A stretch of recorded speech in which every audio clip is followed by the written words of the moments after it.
plan against Judah. The plan against Judah. Let's set it up now. Please hit the like button and share. The plan against Judah. We're the gathering of Christ Church who hold the testimony of Christ as well as keeping the commandments that were given to Moses. Okay, let me put that out there in case people ask, well, who are we, what we believe? Let me also put this out here that we wholeheartedly believe that we are the children of Israel and the people who have been scattered throughout the four corners of the earth and who were and are colonized by the Romans are in fact the lost sheep of the house of Israel. This is what we believe. We believe that our people, the children of Israel, who once received the law, statutes, and commandments on Mount Sinai by Moses, we believe that once we lost that connection with the Almighty, it led to a curse according to prophecy, in which we would be given into the hand of the Gentiles for a specific time. Fortunately for us, that time is near an end. Okay? If anyone wants to understand or know what we believe personally, let me make it clear. We're firm believers in Christ that under Moses' law, we received the law of sacrifice. And without a sacrifice, there would be no opportunity to get back the covenant promise that was given to our father Abraham. Through Christ's blood, through his sacrifice, it gives us another opportunity to receive the promises of sons. And we understand that doctrine was the same doctrine that was given to the apostles. Now, another thing, and I'm putting this out there because there's many different ideologies when it comes to one being an Israelite. Okay? Let me put this out there. Okay? We're not racist. Okay? This doctrine and what we believe in and what the Most High bestowed upon us has nothing to do with how we personally feel about another race. Okay? Being an Israelite has nothing to do with who you love or who you hate. It's a genealogy. It's a bloodline. Let me make that clear. The same way if someone was born an Italian or someone was born Chinese, it doesn't make them racist for staking claim to their ethnicity. Okay? It's only racism if they begin to exercise hatred or vitriol against another race. And that's an individual choice. Okay? We are not racist. We don't hate people based on what been done to us in slavery. Not us. Why? Because we understand that according to the law, statutes, and commandments, we were put under a curse due to disobedience. We went against our God, and our God is bound by his word. He said if we would follow the gods of the Gentiles, he would put us under the Gentiles' hand. Okay, let's make that clear. So this has nothing to do with a white man personally or a Chinese man personally. I need to set that forth as I go into this doctrine. This monologue, the plan against Judah. We found our way into this spiritually, and we're finding our way out of this spiritually. All right. Now, let's go. I'm glad you all hit the like button. I really appreciate it. Let's go. I'm going to set the monologue, Elder Loya, and then I'm going to let you in. You can tell me what you think. And then we're going to dive into a little back and forth and get to some solutions this evening. Get to some solutions. Now, I know the phone number is there. 515-6059-327. But keep in mind, you will not be able to actually... I'm not going to deal with the phone calls till about 8 p.m. So even if you come in and wait, you'll be waiting there a while. I'm not going to open up the calls until 8 p.m. All right? And like I do each week, I'm going to follow up from where we left off. This last Sunday, we went into who is Edom, breaking down the nemesis in the Bible, the antagonist against the children of Israel. We identified them, and on top of that, Edomites came in with their own testimony, because we had video concerning it, where they were able to break down Amalek and show that they were from the lost seeds of Edom. Not the lost seeds, but the tribes of Edom through Amalek. And these are the so-called quote-unquote Europeans, the European hierarchy that are controlling things right now. Also, we'll be going into this Sunday, what really happened in slavery. Now, I need to go there this Sunday because most people believe in America, especially our people, so detached from our background and culture. A lot of us believe that all white people had black people in slavery, when there's really a distinct group that was behind the plantations and used white Christians as their lackeys. Okay? And because of privilege, some white people stepped in that position more so as a taskmaster, in a taskmaster position, taking all the blame for the real controllers, unbeknownst to them. So I'm going to be going into that to show all the structure of slavery. And brothers and sisters, when you realize what we're about to break down in this academy, what really happened in slavery, everything we were taught in America, in the Western worlds about slavery was a lie. Everything. You have to throw out Roots, throw out Amistad, throw out, these are the controllers' narratives to keep us boxed in and not realize what this thing is really about. Controllers, unbeknownst to them. So I'm going to be going into that to show all the structure of slavery. And brothers and sisters, when you realize what we're about to break down in this academy, what really happened in slavery, everything we were taught in America, in the Western worlds about slavery was a lie. Everything. You have to throw out Roots, throw out Amistad, throw out, these are the controllers' narratives to keep us boxed in and not realize what this thing is really about.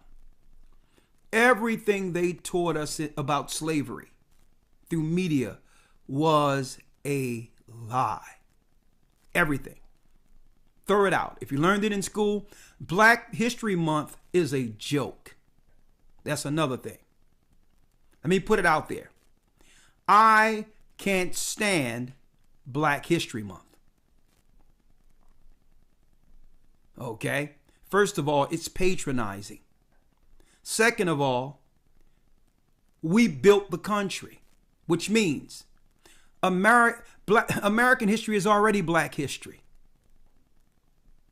And it minimizes our work building this country to relegate it to a month recognizing the first Black to do this and the first Black to do that.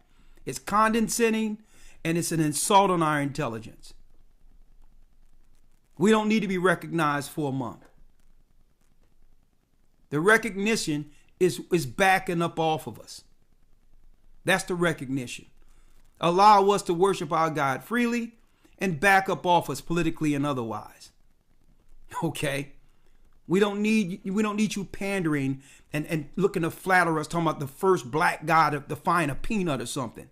It's condescending and it's an insult on our intelligence. We don't need a month. Where's the Jewish month at? So it's totally condescending. Where's the white man's month? It's totally stupid. And it's pandering. And it's distracting us from what we should be really focusing on. We shouldn't be focusing on accolades we have accomplished in bondage. The accomplishment should be freedom. That's the accomplishments are freedom, is freedom. Let me make it clear. Let me put that out there. All right. Now, going in. And they keep their enemies even closer. Roman plan against Judah is in full gear. They have tried mass incarceration. Edom has replaced our strong spiritual leaders with perverted reprobates who are literally masquerading as civil rights leaders. It literally makes one wonder, do we stand a chance with all these evils aimed towards our people? Is there a chance for the ones who could stand and ones who could stand and with and come against this onslaught of Jacob's trouble to stand victorious? Listen to this clearly. Protected by our God like Moses and the children of Israel were, while surviving the tyranny of Egypt. With all this on the table, let's consider the ways of old. Let's look back. Let's consider the ways of old which led our people to victory by comparing our current events with past experiences, reasoning righteously to help those who can receive while there's still time. There is a plan against Judah. All right, lawyer, before I dive in, do you have anything to say on what I've just laid out? No, sir. Let's jump right into it. Let's get straight to it. Let's jump right into it. That's right. Let's jump right into it. Let's start here. The plan against Judah. Elder lawyer, I'm dovetailing right off of our Who's Edom. I want to understand what we're up against. On top of that, I need you to also go to the book of Luke where it tells us that they would bring the armies in Jerusalem against the children of Israel. All right. Hold all those real quick, right? Now, let me set this up to show y'all beyond any shadow of a doubt why we're going into this. And I'm going to go into the Old Testament today also. But I think one of the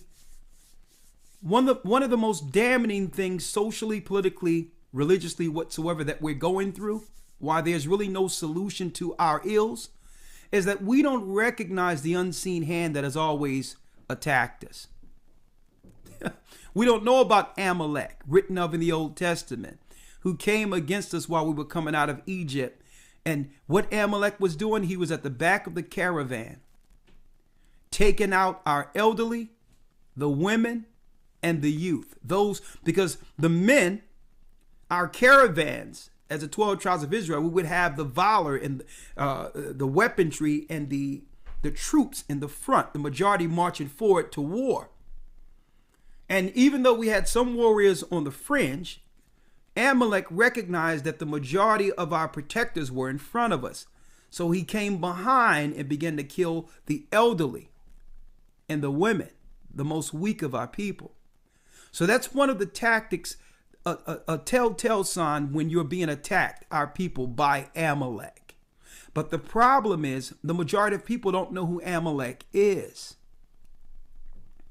When you see the elderly being put down, our elderly being separated where we can't go into the hospitals to protect our elderly.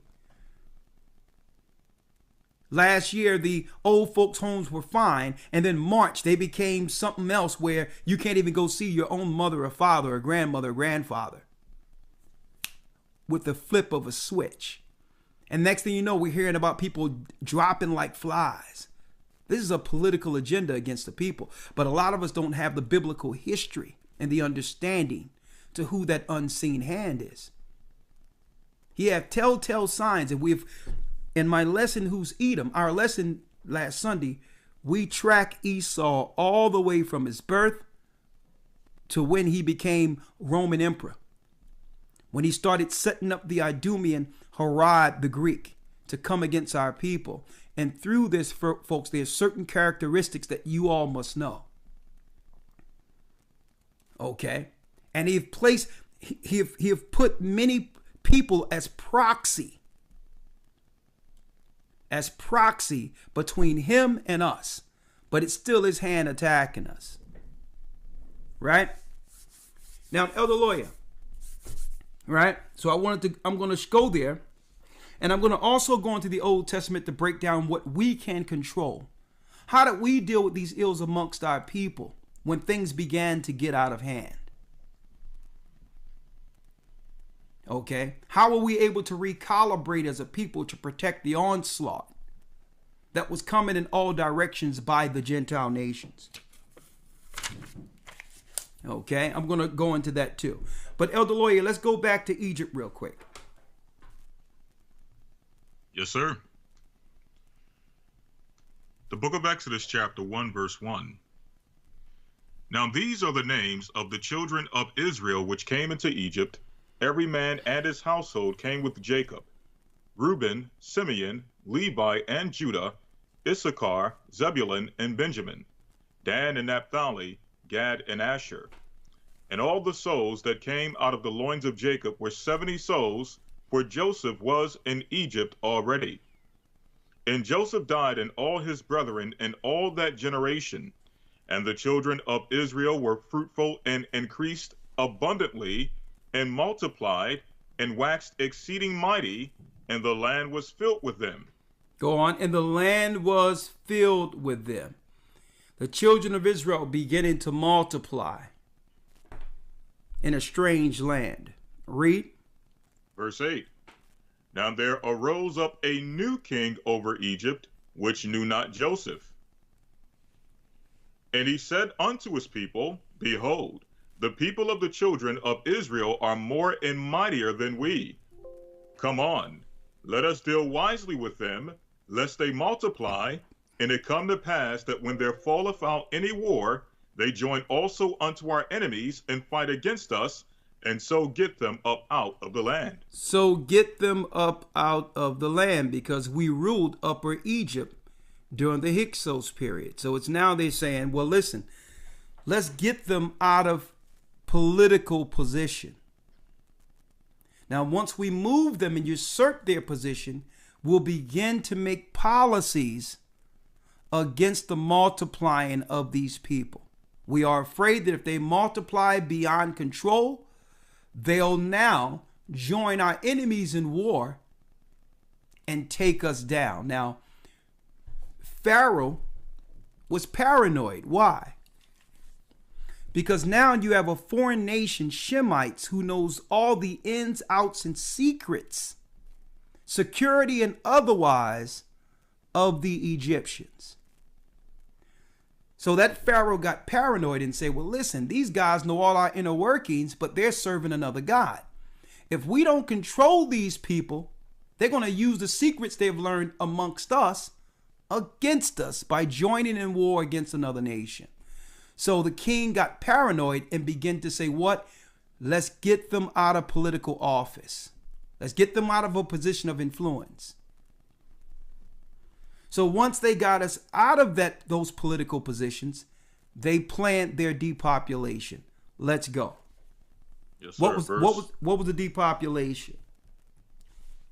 Yes, sir. Verse number 11. Therefore they did set over them taskmasters to afflict them with their burdens. And they built for Pharaoh treasure cities, Pithom and Ramesses.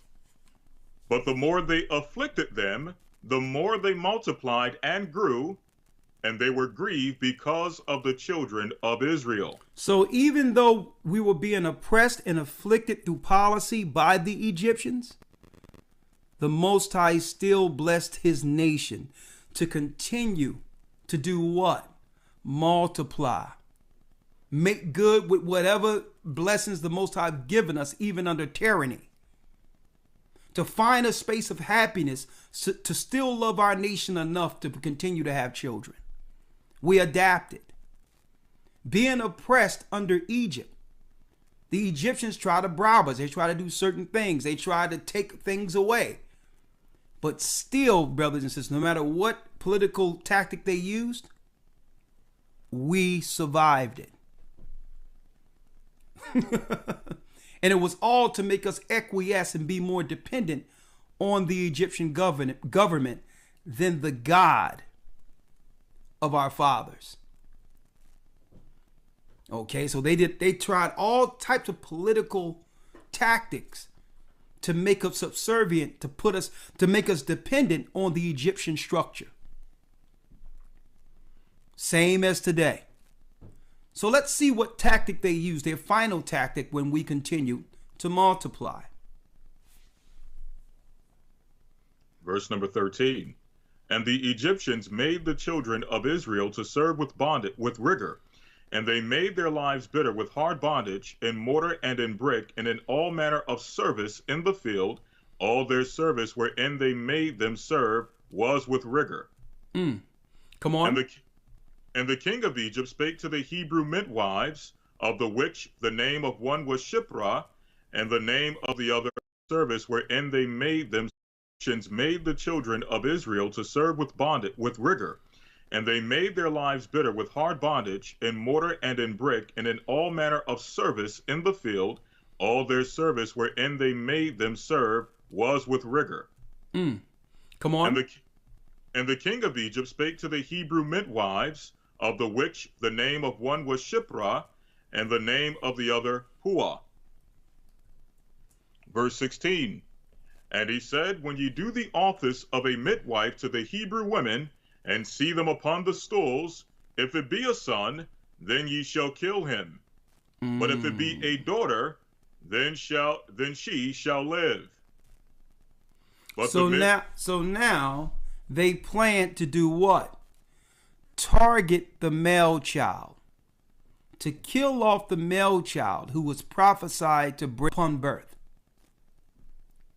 So they had to target through a healthcare system and incentivize the nurses to do what? Kill the males. Sound familiar? Let's go to Christ now.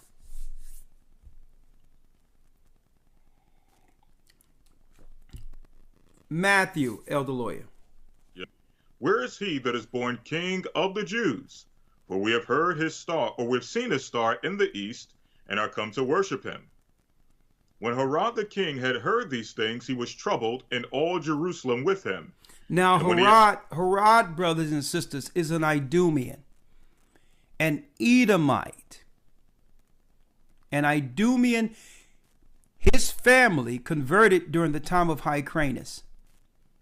Nearly about 138, 140 years before Christ was born, they remained from the time Christ came on the earth, an Edomite line who've converted into Judaism during the time of Hyrcanus. Now you have Julius Caesar and others who are putting up Edomites in our land as governors. Political usurpers who would be there to kill, that's right, that child who was prophesied to be a sacrifice and bring again the children of Israel to our original promise. So they set up Antipater initially. Then Antipater had sons, the Herodian line, down to Herod the Greek. Herod, the governor of Judea, an Edomite now, in position to kill the promised child. See, a lot of you have to understand how these things work out politically. Don't let your pastor tell you that there's a separation between church and state. You shouldn't talk about politics and mix that with the Bible. Everything I'm talking about right now in the Bible was political. Everything. Pharaoh feared us multiplying and growing stronger than the Egyptians. That was political. Julius Caesar put in Antipater, and these were straight converts. And at that time, once they converted, they were called Jews. Not through bloodline, but through conversion. Antipater ended up having sons. And then you had the Herodian line who led to Herod the Great, Amalek being in position to kill the baby. That was all politics. See? And what people were they targeting the whole time? Yes, sir. St. Matthew chapter 2, verse 4. And when he had gathered all the chief priests and scribes and the people together, he demanded of them where Christ should be born. And they said unto him, In Bethlehem of Judea, for thus it is written by the prophet, And thou, Bethlehem, in the land of Judah, art not the least among the princes of Judah, for out of thee shall come a governor that shall rule my people Israel. Look at that. See? So the Edomites, the Roman Empire, were threatened by this child. This is our last stand as a people in Jerusalem, in Judea. This is the last time in which we would actually live as a people on our land. Right after Christ is crucified, the Romans would seek to come after those who have given the information to do what? To destroy their power. To spiritually battle against the gods they serve. Christ left the keys. He gave the keys to his disciples on how to actually break our people free from this oppression, to release us spiritually. So what happened? The angel told Joseph to take his son into Egypt. Herod figured that, okay, I think the wise men tricked me. Okay, the wise men have tricked me. I needed that child dead, and he's still alive. So what did the Romans, led by Herod the Greek, what did he decree against that? Look at that. Read it again, Elder Lawyer. Then Herod, when he saw that he was mocked of the wise men, was exceeding wroth, and sent forth and slew all the children that were in Bethlehem, and in all the coast thereof, from 2 years old and under. From 2 years old and under, there was a decree by the Roman through the Roman Empire, through Herod, that decree for the wise men to bring the child before him. Can you imagine that? Them going door to door, ripping all the young boys away from their mothers and fathers and stabbing them and killing them right there on spot. Folks, this is not biblical history alone. This is written in the Roman annals. I need you to go get, there's some books in there on the shelves over there. When you go inside, right before you get to the other room, the big room back there. This is written in the Roman annals of the decree to kill the threat to the Roman Empire. That was our people. This was before we ran into Africa in mass. So Christ said, listen, this is it. When he grew, he began to break everything down and bring back the promise that would come to our people, and started directing the disciples in a way in which if this doctrine is taught correctly, it would crush the serpent and all the ministers who worship him. Christ began to teach. That's right, folks. Let's get it. Now, I just want to show, brothers and sisters, just to show you. Here's an old set for all of you to know here. What is this? What do I have before me? The history of the decline and fall of the Roman Empire. The history of the decline and fall of the Roman Empire. I have all volumes. Put it over there. So when people try to claim these are just religious stories about the Bible, this information I'm talking is written in the Roman annals, in records like that, charting, that's right, our society, the Israelite society. They've been watching us since back then. Okay?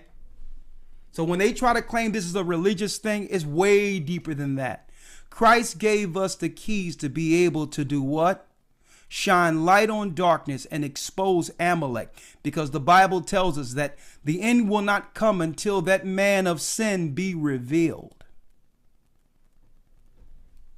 We're not looking for an antichrist. The mystery of iniquity was already working during the time of Christ and Paul.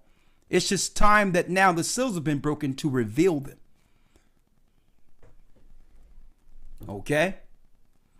So because they use the same agendas over and over again. Why? They don't need to change anything. It works every time because we allow it to work. Why? Because we cannot identify the unseen enemy. Because the majority of us don't really believe in this book like we claim we do. It's the keys to freedom. Now, let's go to where Christ warned the disciples what would happen, Elder Lawyer. Yes, sir. Moving on to St. Luke, chapter 21, verse 20. Yes. St. Luke 21, verse 20. And when ye shall see Jerusalem compassed with armies, then know that the desolation thereof is nigh. What desolation? The desolation of abomination that was written in Daniel. It was prophesied that through our disobedience, our people would go into captivity. We would be scattered throughout the four corners of the earth and there lose our true identity and purpose. Only for a time, though. Because it was in the book of Hosea, the great awakening we're under now was prophesied. That we would be revived from the dead and realize that we weren't meant to serve others. We weren't born to serve. Our mother and father were free. And that's Abraham and Sarah. See? Read. And when ye shall see Jerusalem compassed with armies, then know that the desolation thereof is nigh. Then let them which are in Judea flee to the mountains, and let them which are in the midst of it depart out, and let not them that are in the countries enter thereinto. For these be the days. Over 1 million black Jews were sold into slavery subsequent to this. The majority of us ran into parts of Africa for refuge, the same areas where the disciples had churches established. This is how we began to set up tribal communities in Africa. Even in examining the language of Africa, these are broken dialects of Hebrew. Broken dialects of Hebrew all throughout Africa. So it's deeper than just the Ibu tribe to make you believe there's just one little segment of Africa who are Jews. The whole Africa. I'm talking about 80 to 90% of those that have inhabited Africa are from the original Hebrews. And the mistake our people make here in America, they try to hustle Africa to the ignorant, not realizing how we got there. But I'm glad through the Spirit of the Almighty, that thing is fizzling out. Africanism, dashikis, ankhs, all that stuff isn't going to give you the information you need to fight against this unseen hand. Finish reading, Elder Lawyer.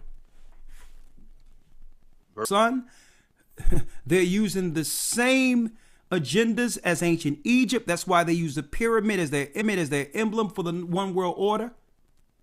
On their dollar emblem for the one world order. On their dollar bill, you see the Great Pyramid there. They're using the same sorcery. See?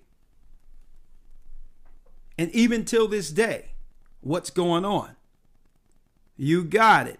You can't go to the hospital and have a baby without fighting tooth and nail to protect that child from something being injected in that child. Woe to them that give suck in that day. Having a baby is supposed to be a blessing. And Christ told us, listen, it's going to be a curse. It's going to be hard to have children in captivity. Read. Verse number 23. But woe unto them that are with child in those days, or with child, and to them that give suck in those days. For there shall be great distress in the land, and wrath upon this people. And wrath upon this people. And guess what? We've been going through hell ever since. They crucified Christ. Come after Christ, once the word and the keys were out there on how to destroy their God and their worships, they began to come after the disciples. Why? Because the Romans were known for controlling people through their potions, making you sick so you're dependent on their antidotes as a form of control. But the disciples had the power to heal. When you free people from sickness, they're no longer dependent on this world's antidotes. So they needed to go after, because the disciples, brothers and sisters, had the keys, spiritually and physically, to free our people. Things only to have the antidote to politically put people under subjection. They've always used poisons to keep us subservient. Use sickness as a weapon to keep us under their political control. And the reason why those books in particular are important, the decline of Rome, why you think Esau documented the fall of Rome? So he could know so he'll know what to do when the patterns began to resurface again on how we began to resist the power. And here we are. Come on.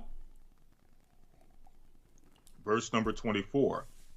And they shall fall by the edge of the sword, and shall be led away captive into all nations. Hold up. Chapter and verse, Elder Lawyer. St. Luke chapter 21, verse number 24. Read that again. And they shall fall by the... And what? Be trodden down of the Gentiles, until the time of the Gentiles be fulfilled. Until the time of the Gentiles be fulfilled. So understand, until Christ returned to restore order, that land will be overrun and controlled by Gentiles. So where's the Israelites at? Well, it was prophesied the Israelites would be what?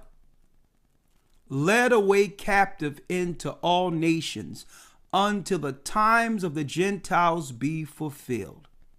So all of the nations would conspire together against us while we're living generationally in that vulnerable state as a people, not realizing we're the people. Revelation 12, let's go.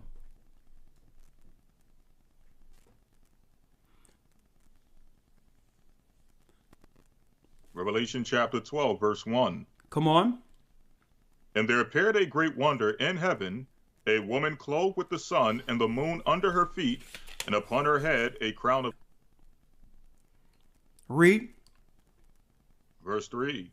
And there appeared another wonder in heaven, and behold, a great red dragon having 7 heads and 10 horns. That red dragon is the devil. The 7 heads are the 7 mountains of Rome, and the 10 horns are the EU. The European Roman power, confederate. Most people are teaching that they're Japheth, and that's a straight lie. They'd rather you believe they're Japheth. I went into the research beyond any shadow of a doubt this last Sunday. Who's Edom to show when they went into Europe, when they began to take over parts of Italy and set up thrones for themselves. They are not Europeans. They are Edomites who stole Europe. Read. Verse number 4.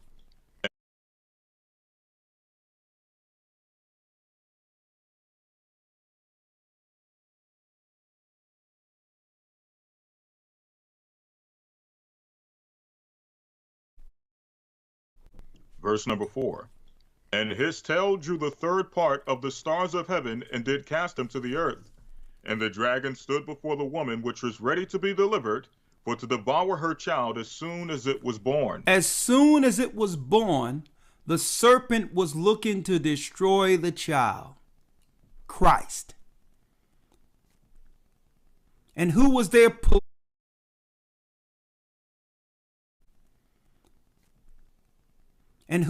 political power? Who was in that political seat at that time? Esau, the Roman Empire. Who did they have established there in Judea? Amalek, who converted into Judaism. Those were cast out with him. Come on. And I heard a loud voice saying in heaven, Now is come salvation and strength, and the kingdom of our God, and the power of his Christ, for the accuser of our brethren is cast down, which accused them before our God day and night. So when Christ went to the throne, he shed his blood on the heavenly tables. And by doing so, time started speeding up on earth against Satan and his ministers. And it was prophesied in 2 days he would revive us and we would live in his sight. That the Most High would begin to bring back the remembrance of our forefathers. That we are the children of God, the children of promise. We were free people. We were meant to be free. And it's our sins that have us bound. And if we break the sin and stop sinning like our forefathers did, we receive, that's right, the promise of sons. Only then can we begin to clean up ourselves and start over righteously, protected under the wings of the Almighty. Listen to what I'm showing you here. So Christ made that hedge for those who believe, but it comes with confessing your sin and being an enemy of sin. This is what it's all about. So a lot of people get frustrated when you hear Israelites and others saying, keep the law, stop sinning, because what? That's the greatest tool the Gentiles uses to keep us under subjection. If we sin by default, we become servants of the Chinese, Japanese, white man, other people, because it was sin that led to our bondage. Listen to what I'm showing you here. When we're free from sin, that frees us to become again the children of the Almighty, the children of promise, where the Gentiles have no power. The only power they've received is what we relegated to them. You see them all in power and glory? We gave that to them through our disobedience. This is why they fear the awakening. Listen to what I'm showing you here. Finish reading, Elder Lawyer. Yes, sir. Revelation chapter 12, verse 10. And I heard a loud voice saying in heaven, Now is come salvation and strength, and the kingdom of our God, and the power of his Christ. For the accuser of our brethren is cast down, which accused them before our God day and night. And they overcame him by the blood of the Lamb and by the word of their testimony, and they loved not their lives unto the death. Therefore rejoice, ye heavens, and ye that dwell in them. Woe to the inhabitants of the earth and of the sea, for the devil is come down unto you, having great wrath, because he knoweth that he have but a short time. Because he know that he have a short time. Let me make it clear for all you brothers and sisters that are coming in today for this broadcast. Usually we let people just loose a little hand. So please, this is an important message this evening. Respect the space. Okay? Respect the space. That's all I'm asking you to do, okay? All right. Lawyer. So now we realize, according to the Bible, I want to show something real quick. Let me show this here. One moment. 1 second, lawyer. What do I have before you all here? Let me look at it here.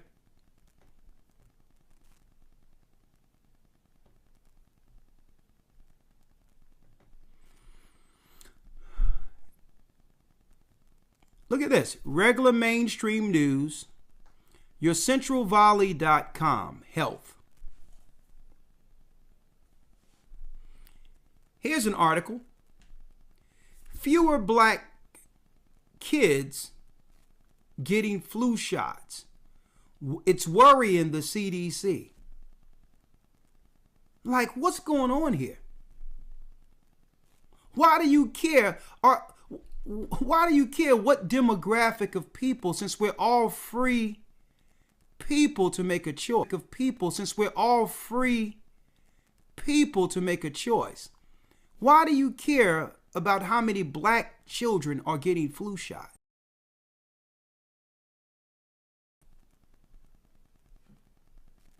New York.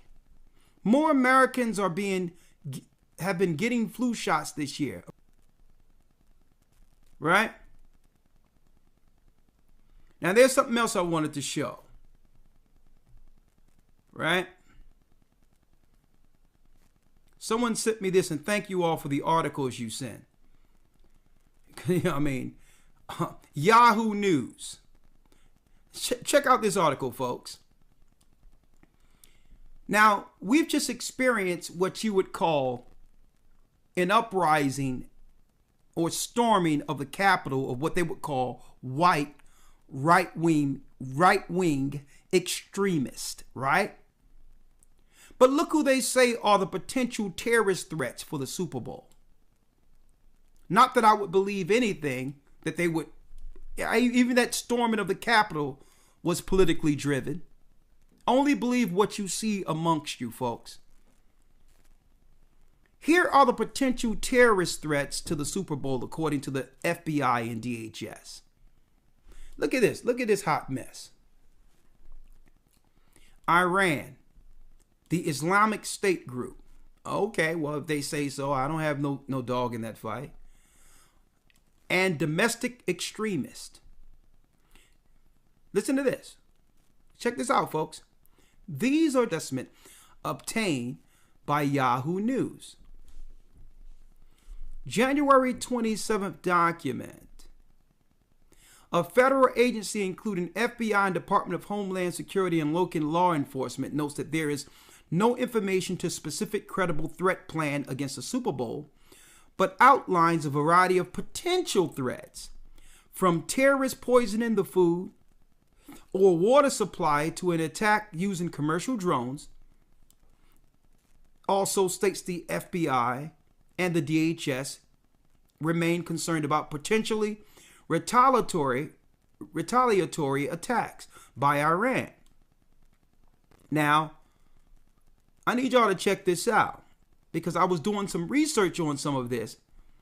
And folks, don't y'all know that on some of these stories they have out there, that they're saying that there's black extremist groups that's a threat to the Super Bowl too? I need to find that particular article. Hold on one second. Let me see if I can find it. One moment.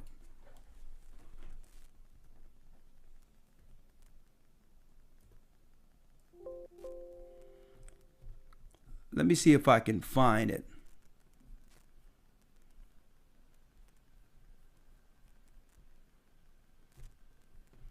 One second. They call it black separatists.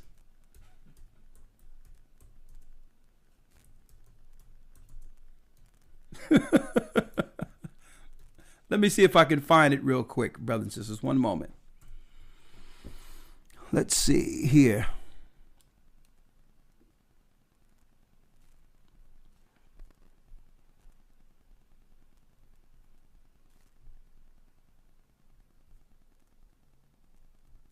See if I can get it here.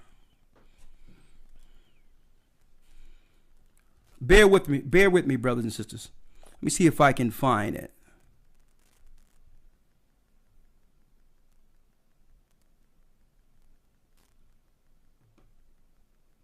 Oh yeah, here it is right here. I have it right here. Here it is there. Let me blow it up so you can see it. This is MSN News. MSN News, right? Here are the potential terrorist threats to the Super Bowl. Look what they have down here. Former FBI agent Mike German, who received a copy of the Super Bowl threat assessment provided by Yahoo News, criticized the document of referencing black separatism. I'm going to show you how deep this is, folks. That article that I pulled up from Yahoo, when I pulled it up earlier, it said black separatism. That's why I had the article up. And they changed it between today and this article right here.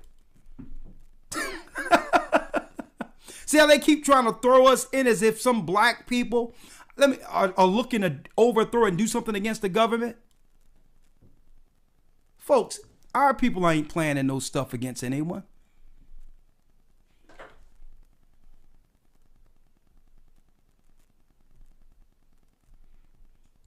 Our people aren't planning anything, folks.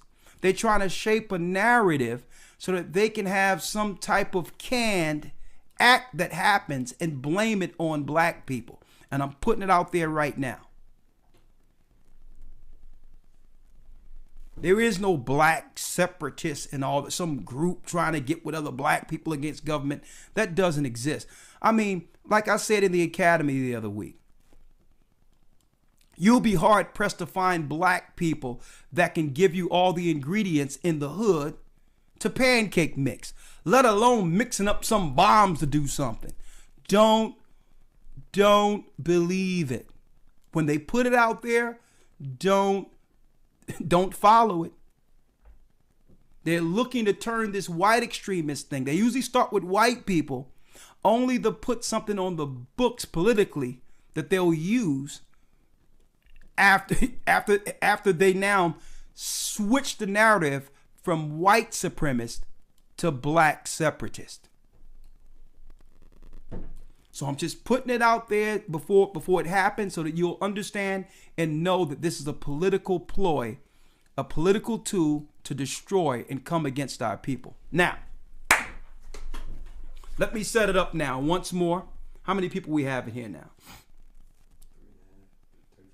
3,500. Okay. Let me go in now. All right. Again, the plan against Judah. I'm going to say it one more time. The enemy has a saying to keep their friends close and their enemies even closer. Well, the Amalek Roman plan against the children of Israel, starting with our people Judah, is in full gear. They have tried mass incarceration, flooded our neighborhoods with drugs and guns, incentivized the women against men against women, and used immigration through social engineering to replace us. while ramping up the euthanasia program, which is now one wonder, do we stand a chance with all these evils aimed towards us? These evils aimed towards us and our people? Is there a chance for the remnant of Israel and Judah who could withstand this onslaught of Jacob's trouble to stand victorious, protected by our God like Moses and the children of Israel were while our forefathers surviving the tyranny of Egypt? Let's consider the ways of old which led our people to victory by comparing our current events with past experiences, reasoning righteously to help those who can receive while there's still time. Now, one of the biggest issues we have with our people, folks, is what did we lose in captivity? We lost our kingship and we lost our priesthood. Those were the two components that were over the children of Israel that have always protected the weak, protected our society from the outside, what you would call the existential threat, the outside threat. What protected us? You got it. The kingship and the priesthood. Now, I want to go back and show its importance and why we need to get back there. And there's only one way to be under that order. That order is the order of Melchizedek, where you have a kingship and a priesthood. Now, here's the value of that kingship and priesthood. And I want to make an example, show you an example, folks, using the Gentiles as an example, something that we can all relate to. And Elder Lawyer, you can jump in at any time. Yes, sir. Some of our favorite movies growing up were what? What's the movie The Godfather? I need y'all to check out The Godfather, right? Especially Godfather 1 and 2. After that, I don't know. But Godfather 1 and 2, right? They're under a priesthood, the papacy. That's their priesthood. Their kingship is the throne of Rome. This is why when the Pope come, they kiss his ring. But check out how they operated. They came into a country after exhibiting what it is to be under a priesthood, which gave them the advantage over us as immigrants. Even though we were here hundreds of years before the Italian immigrants started flooding over here, the advantage they received themselves in America. Here's the example. The Italians had a code amongst each other, and people knew the consequences for breaking that code. Especially those who were from Sicily and understood the inner workings of the Roman Empire and the Roman society. So when they came over to America, they had a code, right? Now, they began to make their own communities, Little Italy, whatever the case is, restaurants, clubs, whatever the case is. If anyone came within their communities to try to do anything, any business that was set up, a tax was required. You couldn't come in their society and set up anything without going to who? The Don, the Godfather, those who are in control to make sure they keep their people, their society intact. See, that's the benefit of what? A priesthood. A governance who cares for its community. You just can't come up in there in Little Italy and shut up a pizza shop and a chicken shop and a mosque and this, that, and the other without first dealing with the hierarchy of that community. Now, I'm breaking it down to you now, folks. Now, An elder lawyer can bear witness to this. Okay, and I've learned this through travel. Listen to what I'm saying here. When you go into another country and live in another country, if you are an American, automatically you have an advantage living in another country. An advantage to do things based on the hustle and bustle of America that gives you the advantage of being able to establish something in a slower country. And guess what? The government hierarchies in those countries realizes that. You go into another country to try to set up a business, and you will have somebody come to you and say, now they can come set up anything they want in our communities. But if you go into another country and say, well, I got a few dollars, I want to set up a cheesesteak shop, I want to set up this, that, and the other, something that you know will make money there, they'll come to you and say, well, no, you need a citizen of this country to not only vouch for you, but to go into business with you. And then you're like, well, hold up. Well, what are their qualifications? I don't know their qualifications. Why do I want to align myself with a stranger? And they'll tell you, you cannot do business here. We don't care if they know anything. We don't care. You can pick somebody off the corner. He have to be a citizen of this country in order for you to do business here. Like, and when I seen this going to other countries, I was like, whoa. I thought if you have the money, you can just do business. So what is going on in our communities where people can come in, do business, and don't have to do business with us without being taxed? What is this? I'm like, what is this? They're like, well, that's the way you do it. And then what they'll do, you can be living in another country, folks, and what they'll do, they'll see your business, see how it's working. They'll set up a business the same exact as you have, because they're operating with a code. You can't even be mad at them. And one thing I can realize going into other countries, Middle Eastern countries, and Lawyer can attest to this, in other countries, you don't hear anyone in the Middle East debating their religion. They all believe and pray the same way, that's at the same time. You don't see one Muslim trying to say, well, I got a higher level of Muslim than you do.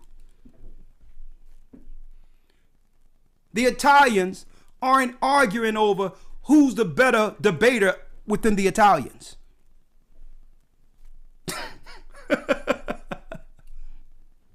They're unified, even though it's under false gods, they're unified under one spirit. Right? Now I'm going to show you, right, some examples of what happened when people tried to come amongst us to break the code. And it you know what it reminds me of? It reminds me of, you know what? This is where the Gentiles learned some of this stuff from. Because we used to have a code amongst ourselves under one God, the God of the Hebrews. Elder Lawyer, I need you to get Nehemiah 13 real quick. Nehemiah 13. And I'm going to show you what happens with us, folks. Elder Lawyer, if you don't mind, let me show something real quick here. Yes, sir. Let's see.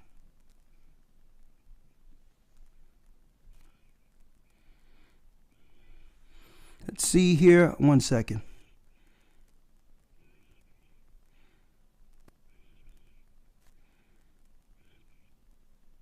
Yeah, let me show something real quick here. Growing up, see, I like to use real life experiences as examples, right? Growing up, my man, Philadelphia, DJ Jazzy Jeff, growing up in Philly, right? We all know him before the Prince of Bel-Air. Okay, I remember him, Jazzy Jeff, Fresh Prince, down there in Southwest Philadelphia. There was dance contests at Wynn Plaza. Guess who was there? Jazzy Jeff. Fresh Prince, dancing contests. Wynn Plaza down in Southwest Philadelphia. West Philadelphia, Southwest Philadelphia. Right? Overbrook area. We used to have what you would call mixing contests where DJs used to mix. Right? In our schoolyards. And they used to challenge going from one place, Southwest to North Philly, to see who the best DJ is. An art that was created amongst our people. Right? Listen to this, folks. I'm going to show you where I'm going. An art form that cannot be duplicated by no other people. But now when you hear the word DJ, you hear what? DJ Khaled. You hear DJ Khaled. This guy is not the DJs who created DJs. Now, I'm a Bible man. Why am I going here? Because if I go into DJ's Khaled's homeland, I can't take up an art form and benefit off his people like he benefit off of ours.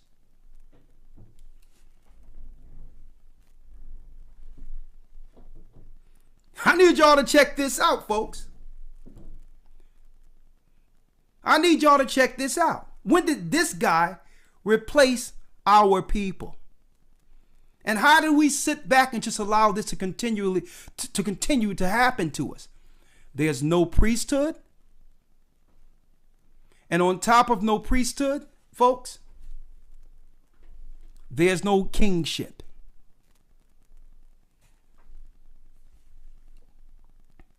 There's more. There is more. But I'm going to hold a few other things I'm going to show. I just want to show y'all, folks. Now, you can replace this with any example you want.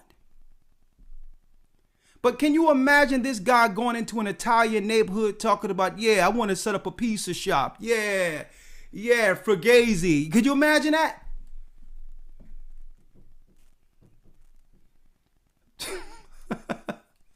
What's up? I'm going to show you what's up. Elder Lawyer. Yes, sir. Let's go to Nehemiah 13 and 19. Book of Nehemiah, chapter 13, verse number 19. And it came to pass that when the gates of Jerusalem began to be dark before the Sabbath, I commanded that the gates should be shut, in charge that they should not be opened till after the Sabbath. Now look at what, hold up, look at how the prophets operated when the Gentiles looked to grandize themselves financially off of us. This is when we had leaders as a people. I'm pointing this out here because you have all these cats out here saying, don't follow the Bible, it's the white man's book, it's this, that, and the other. Not realizing the vast wisdom that can help our people unite in the book. Here's a prophet, Nehemiah. When we had our communities intact.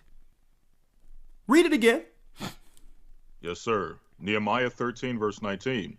And it came to pass when the gates of Jerusalem began to be dark before the Sabbath, I commanded that the gates should be shut, in charge that they should not be opened till after the Sabbath. And guess what? We had leaders to make sure that you cannot financially grandize yourself on us during our holy day. It was commanded that when Friday sundown kicked in, that all the gates are closed and Gentiles need to keep their merchandise and their stuff to themselves until after the Sabbath was done. We don't care what you're selling. We were all united because the Gentiles wanted to sell. Why? Because they understood if we broke the Sabbath, eventually it was prophesied that our children would serve their children. If we forget the Sabbath, then our God would eventually reject us, and now their children would grandize themselves over our children. So we was like, no, we ain't going for all that. There's 7 days out of the week. So you're not going to come here on the Sabbath to try to have us break our Sabbath when you can sell to us any other day. See? Read on. Verse 20. So the merchants and sellers of all kind of ware lodged without Jerusalem once or twice. Then I testified against them and said unto them, why lodge ye about the wall? Why are you hanging out amongst our people trying to financially benefit yourselves? Read. If you do so again, I will lay hands on you. This is what the prophet Nehemiah said. The next time you start pressing up on our people, getting us to break our law, you heathens don't have any laws. You have nothing to lose.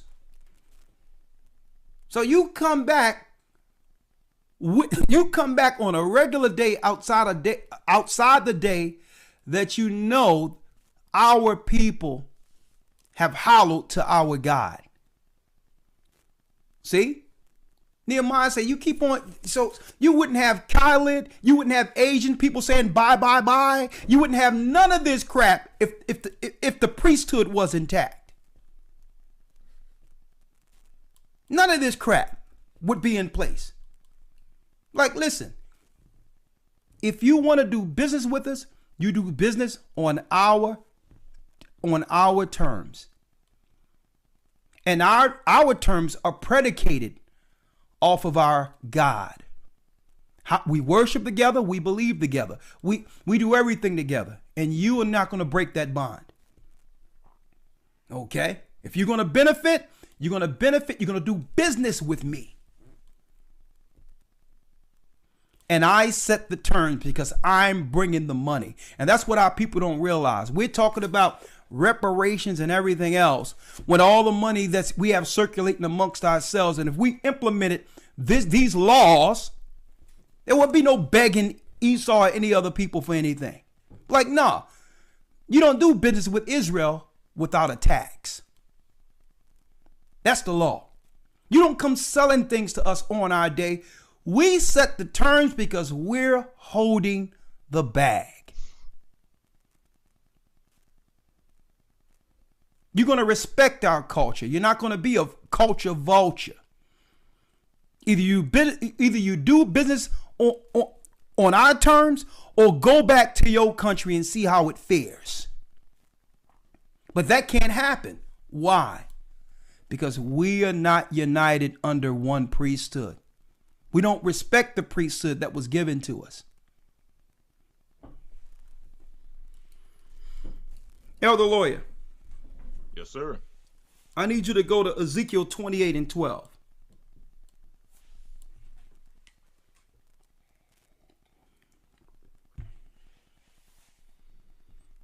Ezekiel chapter 28. And listen, I want to say that includes DJ Vlad and everyone else.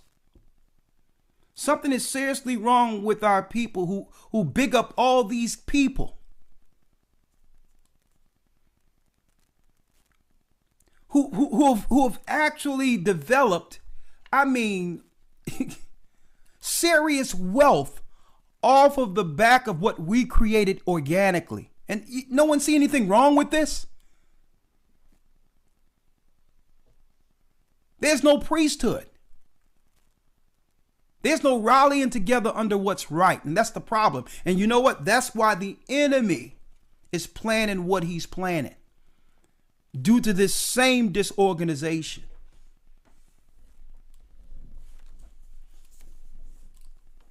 Ezekiel 28 and 12. Let's read. Ezekiel chapter 28 verse 12. Son of man, take up a lamentation upon the king of Tyrus, and say unto him, Thus saith the Lord God, Thou sealest up the sum full of wisdom and perfect in beauty. No, that ain't the one I want. I want something else. One moment. Let me get it here. One moment. Go to Zechariah 12. Zechariah 12 and 7. Zechariah chapter 12, verse 7. Yes. The Lord also shall save the tents of Judah first, that the glory of the house of David and the glory of the inhabitants of Jerusalem do not magnify themselves against Judah. Read that again. Zechariah chapter 12, verse 7. The Lord also shall save the tents of Judah first. It says the Lord, the God of Israel, should do what? He shall save the tents of Judah first.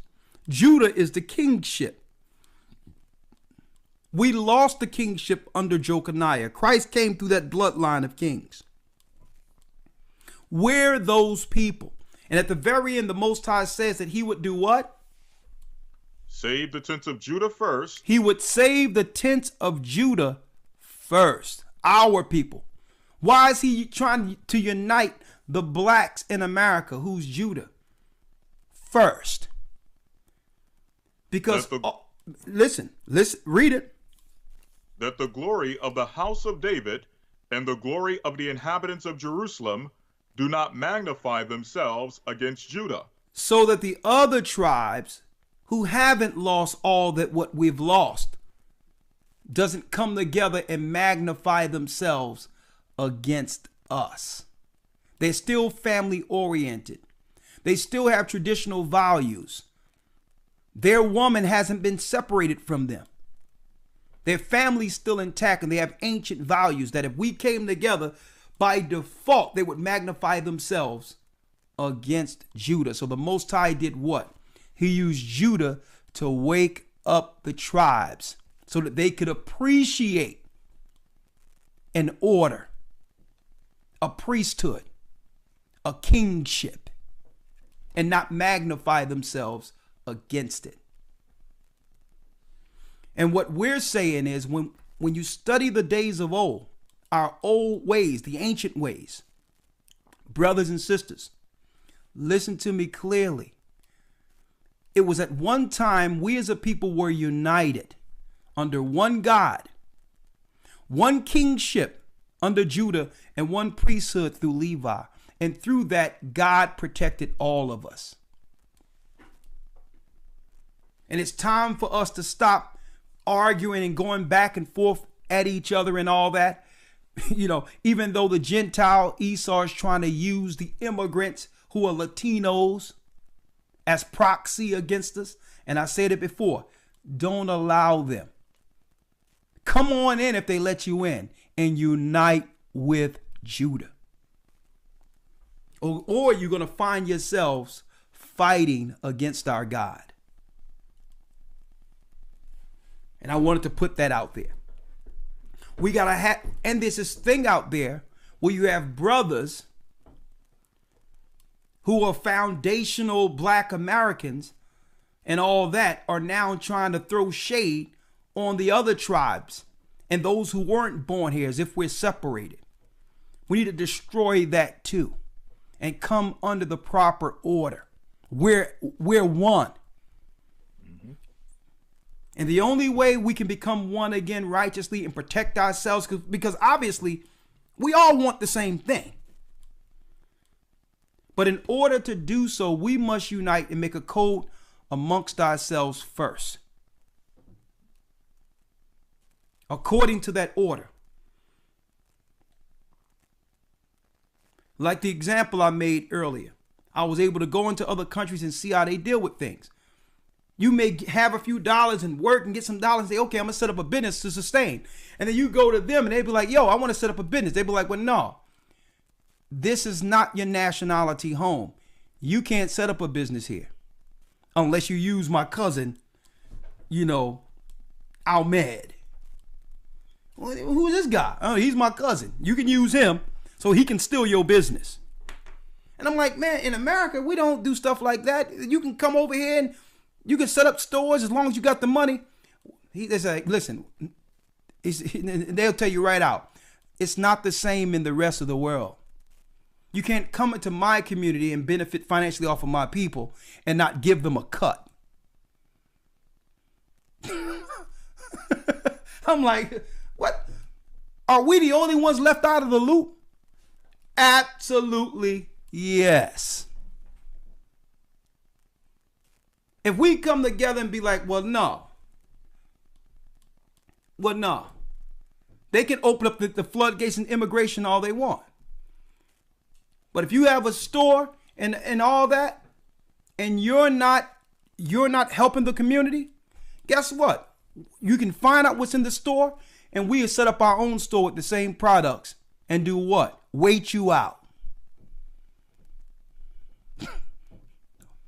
And make it where the community understands, well, listen, you're violating if you cross the line and support that store. Everything in that store is in this store right here. And this store, which is your people, serves you. So there's a violation if you go up the street to some foreigners that none of us knows, who has an allegiance to their people. You are crossing the line. Okay? If we put the same products in our stores that belong there, there's no reason for them to set up shop. Folks, if we were to begin to do this, it would change everything. But it comes with what? A moral code. It's not going to be something where you set something up and get supported just because you're black.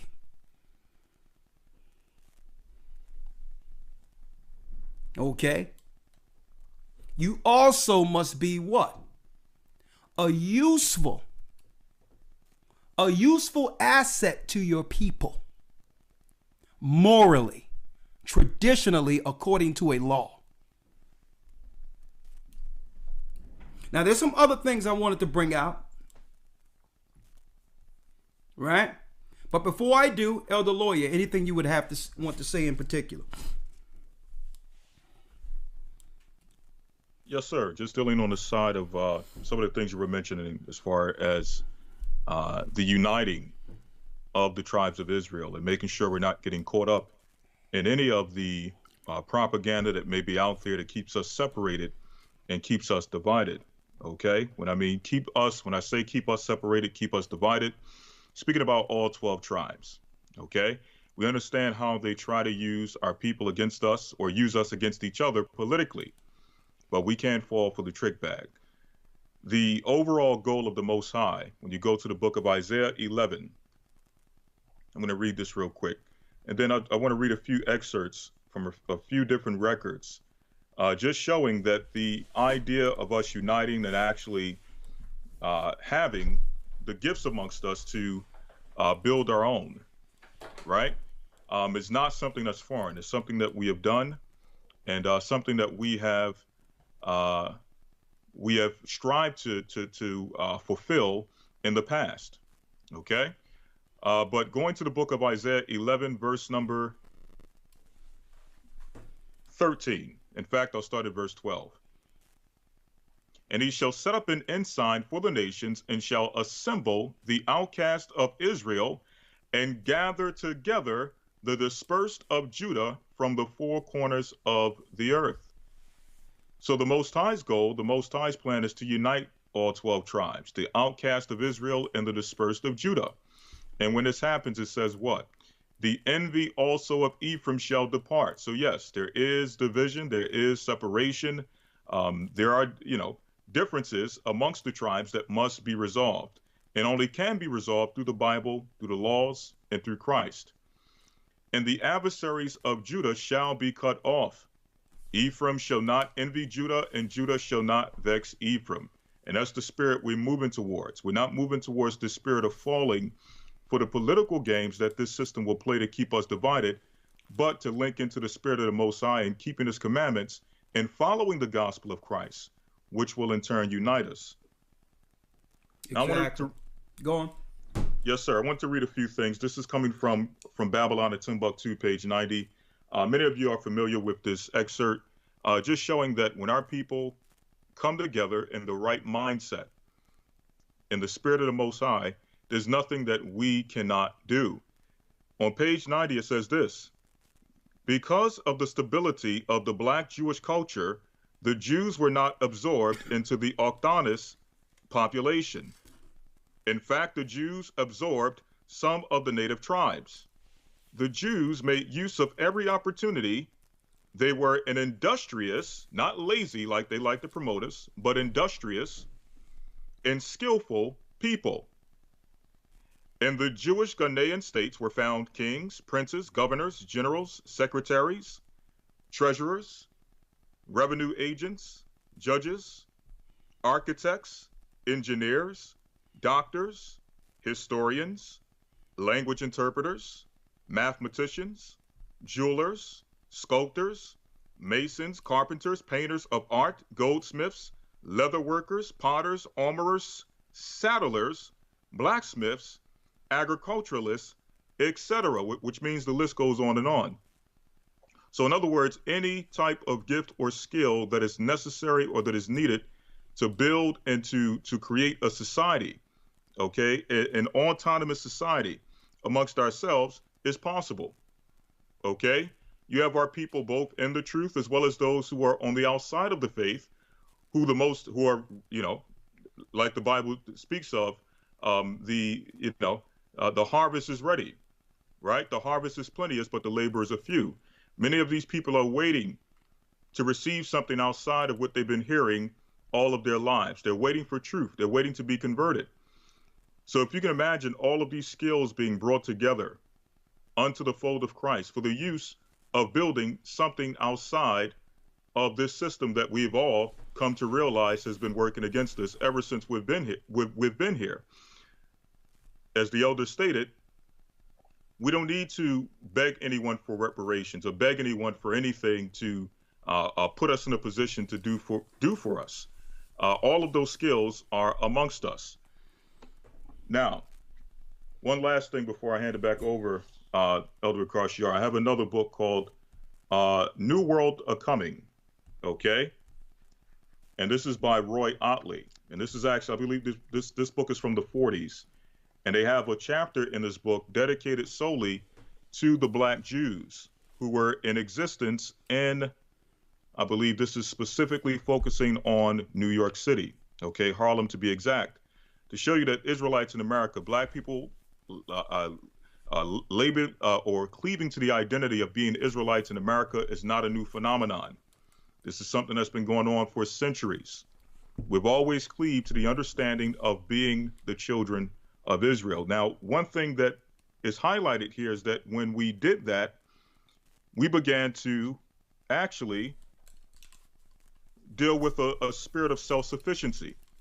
This is one thing that they studied amongst the population of Israelites or Black people who identified themselves as Israelites. It says this on page 146. Harlem's Black Jews, and it's going into page 147, like their more successful white brethren, seek to be self-sufficient. I'm going to read this again. Harlem's Black Jews, like their more successful white brethren, meaning white Jews, seek to be self-sufficient. They didn't seek handouts. Okay, they didn't seek for someone to come and look out for them or take care of them or anything of that nature. They sought to be self-sufficient, to build and do for themselves. They have built up to 50 odd businesses or business establishments that include cigar. Now, obviously, we don't deal with cigars and things of that nature, but these are some of the businesses they built. Cigar and stationery stores, tailor shops, laundries, a gas range repair shop, and restaurants serving kosher dishes. They patronize almost exclusively stores owned by Jews, whether white or Negro. So going back into what the elder was stating, that when we start to build for ourselves, what happens? We start to patronize each other. And I'm going to more than likely go to a business of a fellow Israelite who produces or gives some or offers some labor or some skill before going to someone else. And that's not racist. That's what every nation does. Okay. Reading on here, closing out, it says they patronize exclusively stores owned by Jews, whether white or Negro, and whenever possible, Black Jewish merchants employ Jews. So they began to give each other jobs, employ each other. There's also a similarity of employments. The Negroes are garment workers, painters, plumbers, and carpenters, Rabbi Matthew himself, speaking about Rabbi Wentworth Matthew, himself once earned his living as a carpenter. Okay. Another thing it mentions, I can't find the excerpt at this point, but it also mentioned that they, desired to get off of public assistance and things of that nature.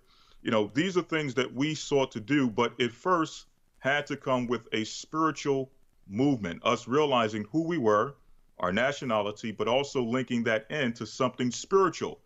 Like the elder just stated, it's not going to come from us just coming up with some initiative as Black people to build something. It has to be under some type of spiritual movement. And that movement can be found in the Bible. That's the only thing that's going to unite us, to bring us to the point where we can actually fulfill what we've been asking for, which is self-sufficiency. With that, I yield. And I'm glad you brought that up, Elder Lawyer, because I don't think brothers and sisters understand the void we leave for others to benefit by us not taking hold of the lessons learned, we should learn from this book. I don't think we leave this big chasm so that other nations can benefit. And then we sit back and say, y'all need to give us this and y'all need to give us that, not realizing that the kingdom is within us. It has always been within us. But we're wasting kingdom and others are benefiting. That's the whole thing. There's a lot of capital circulating amongst our people. And it's right there.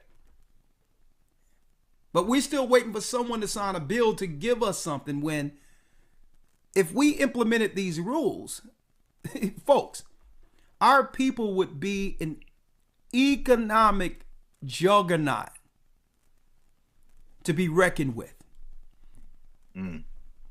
Understand what I'm saying here, folks.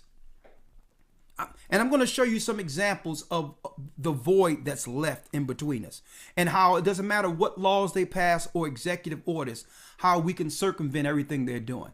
Let me pull this up real quick, if I may, here, Elder Lawyer. Let me pull this up. Yes, sir. 1 second. Let me pull it up here. Here's an executive order. And now I'm tired of keep on saying that they're doing all this stuff for other people. Why aren't they doing things for us? It's evident why they're not doing things for us. Okay? We're living in a capitalistic society where the people, the other nations, are capitalizing off of. If they were to give us what we're asking for, the system would break. There would be no capitalism if they were to give the foundation that everyone is capitalizing off financial equality. It doesn't work that way. The system will break. But I'm going to show you how you can overcome some of these orders in some of the examples I've just mentioned. You noticed that as long as Malcolm X was teaching in America about Islam and blacks and black empowerment and all those things, that really, even though the government was checking him out, they didn't really feel that he could actually move the needle against their aggressions, against their conspiracies when it comes to how they treat us as a people. It wasn't until Malcolm went overseas and came back that they realized, what was really going on, and how if he was to give the slaves the insight of how the world really operates, it would totally disrupt their usage of our people. It was about being able to do business on an international level and show our own people how to do so as well, is what they felt was a serious threat. So let me show you this. Executive Order 13515. This guy has signed more executive orders than the last 3 presidents combined, and he's still signing them. Here's one order: the Asian American and Pacific Islander community. Now let's check this out. Increasing participation. You know, I'm checking out these orders every day. At night, I'll be checking them out. Increasing participation of Asian Americans and Pacific Islanders in federal programs. What is this?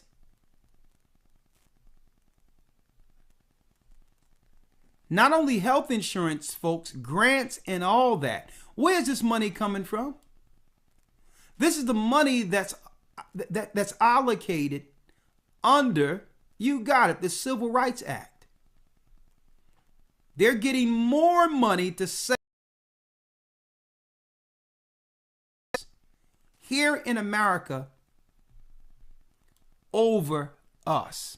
They're being incentivized. Now, I don't begrudge them coming from their countries with not much and making something better for themselves. I don't begrudge that at all. Anyone would take advantage of an opportunity.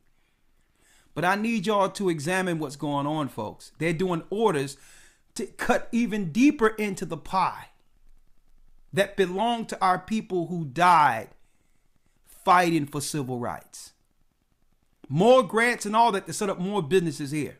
Now, so you can expect to see what? Let me show you what you can expect to see. Let's see here. Let me see if I have it here.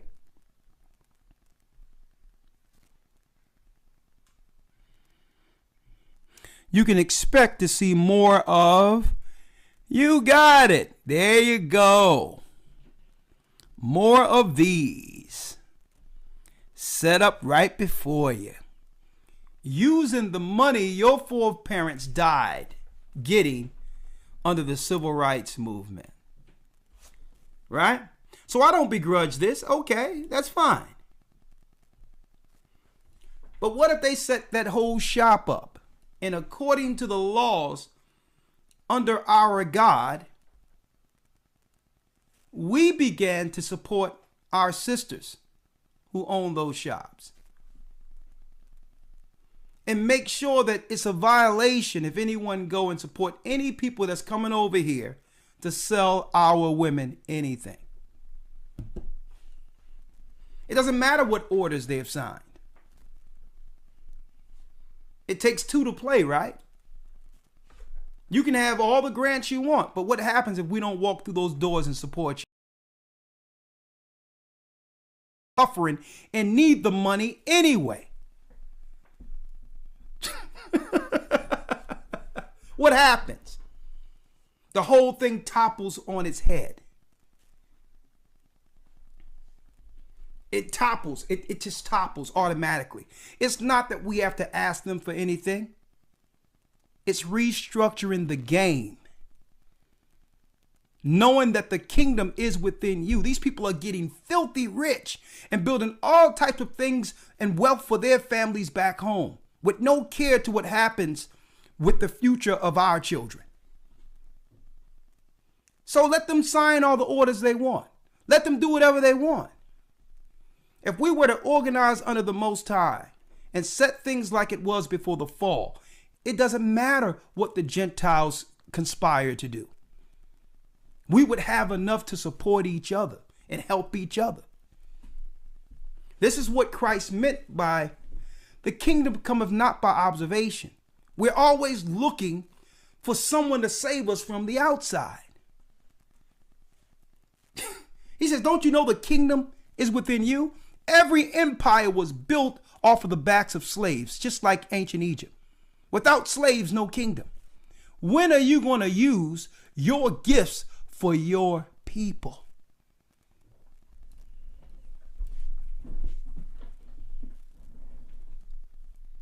So, of course, they're going to keep on signing these orders right in the face of all the black people who did everything and jumped through hoops. Black Lives Matter and George Floyd and all using us black people. Oh, yeah. No Trump. Using the black face all the way until he got in, just to say, well, now I'm going to show you what I really feel about you. Okay? This is what I feel about you. I'm going to sign an executive order for Asian Americans to take your money, and tranny lives matter. We're going to incentivize and give people position over you strictly based off of their sexual preference. They need an executive order too. So it's time that we realize as a people that this system isn't made for us. We have to stop engaging, come back to the Most High, and engage with each other according to that ancient order. Stop waiting for the other nations to fix our problem. Start setting up businesses and all that and support one another. And on top of that, make sure our people, when we do provide a service, we have to make sure when we provide a service that it's at a higher quality than what the Gentiles provide. We must appreciate those who are what? Financially supporting us. We can't set up businesses and just hope to be supported just because we're the same people. No, you must bring forth a higher quality of service to say that this service is directly from the kingdom. This is kingdom people, and we expect to treat every patron like a king, like a queen.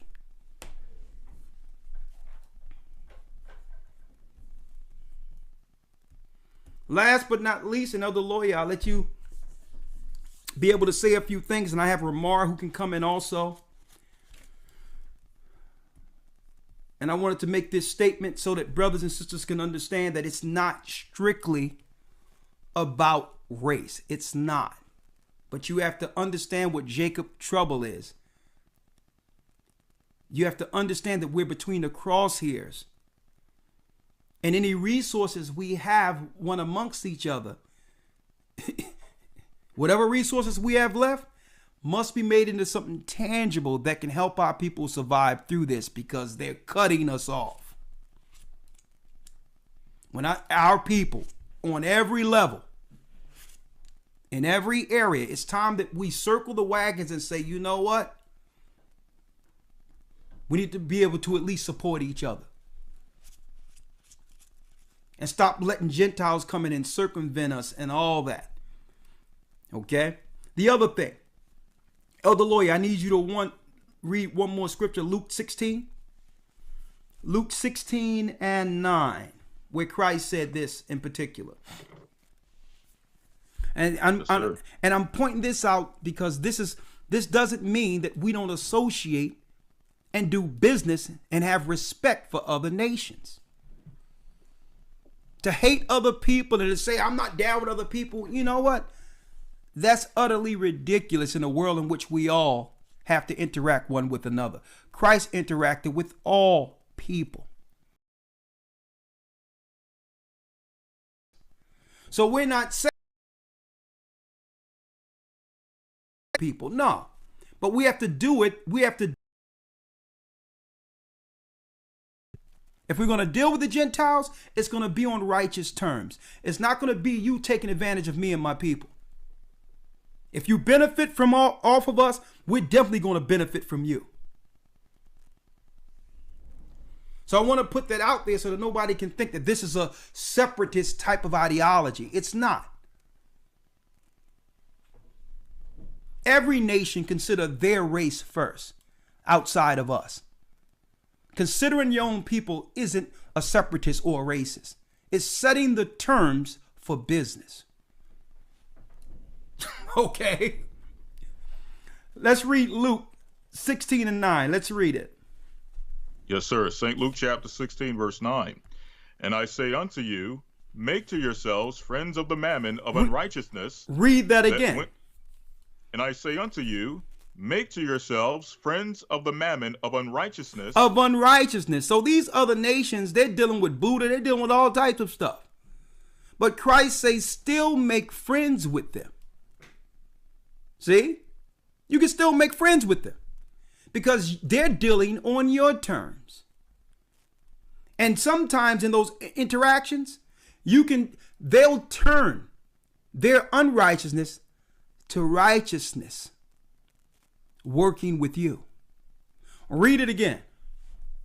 And I say unto you, make to yourselves friends of the mammon of unrighteousness, that when ye fail, they may receive you into everlasting habitation. So when you fail, they will receive you into everlasting habitations, which means you may be down and out one day, but your interactions with that person will lead to them helping you at a time of distress.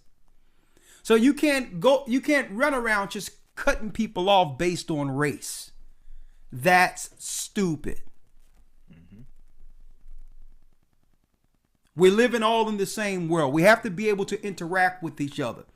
But it's time that our people start setting the rules of engagement when it comes to business.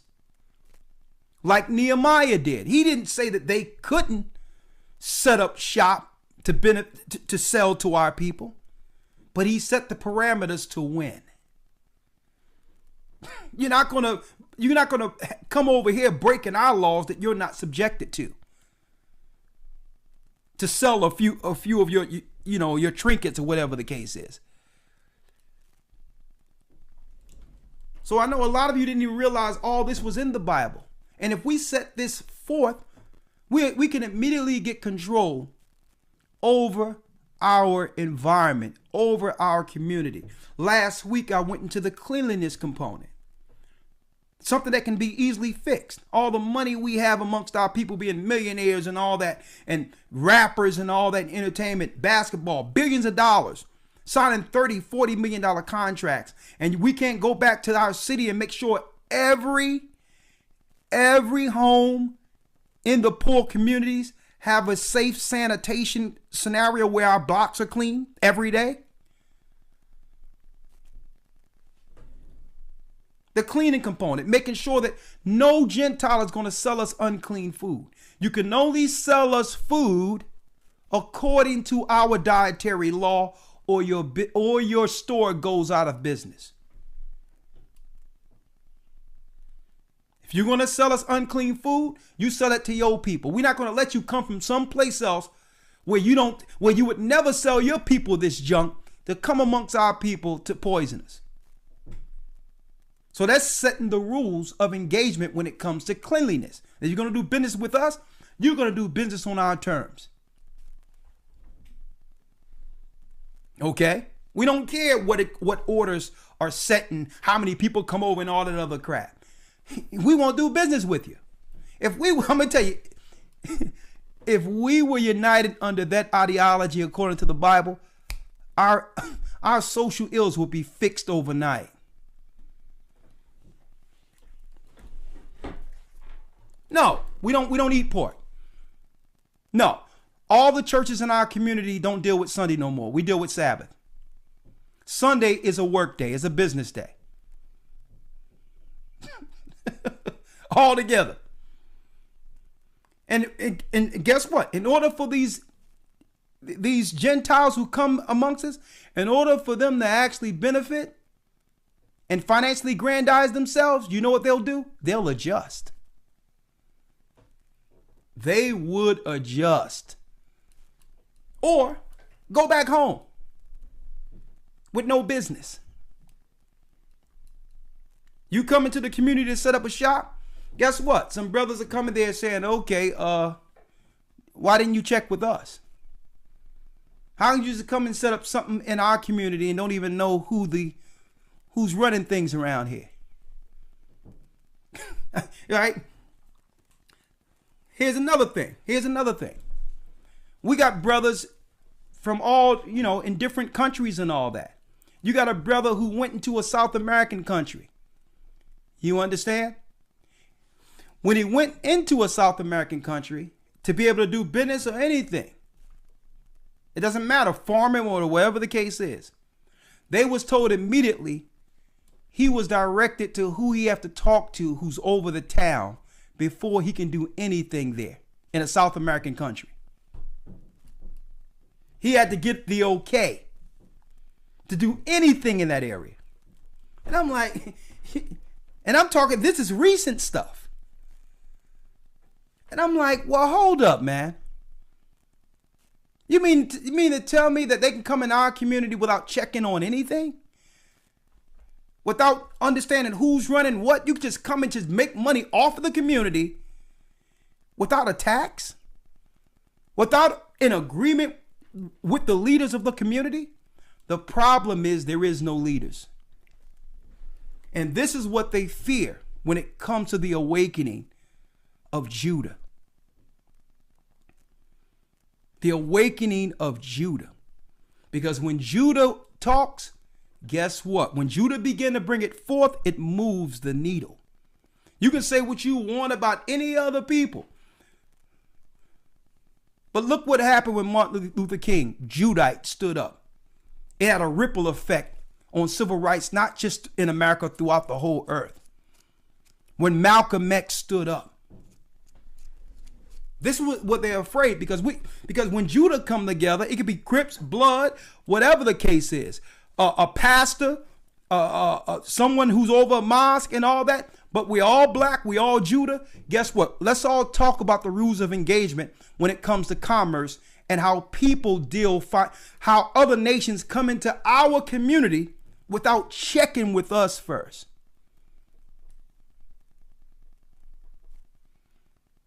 And we need to fix that immediately. Because the finances coming into our community was meant to do what? Embolden and do what? Improve our community. We're supposed to have our own markets, our own this, our own that. More money's coming in, but yet we're getting less and less and more sick and more destroyed than any other people with all the money circulating. You got weaves, you got this, you got that, you got hair care products, you got barbershops, you got all this stuff, and everyone is benefiting except us, because there's no one in particular they have to go to and check before doing business. And I don't understand how you got Bloods, Crips, all these other guys who have pull, OGs, all of them who have pull, not realizing, oh, we need to come together and stop the bleeding. I don't care what the orders are. We need to set a standard. No Arab is going to come in our neighborhood talking about he's DJ anything. We're killing all that. We're taking back what belongs to us. And, you know, it's about circling the wagons to protect our people going forward. And when Judah began to establish these things, the other tribes is just going to fall in place and see the benefit of it. Elder Lawyer, I'm sorry, I'm going on my diatribe. Anything else? No, sir. That's it. One more scripture, please.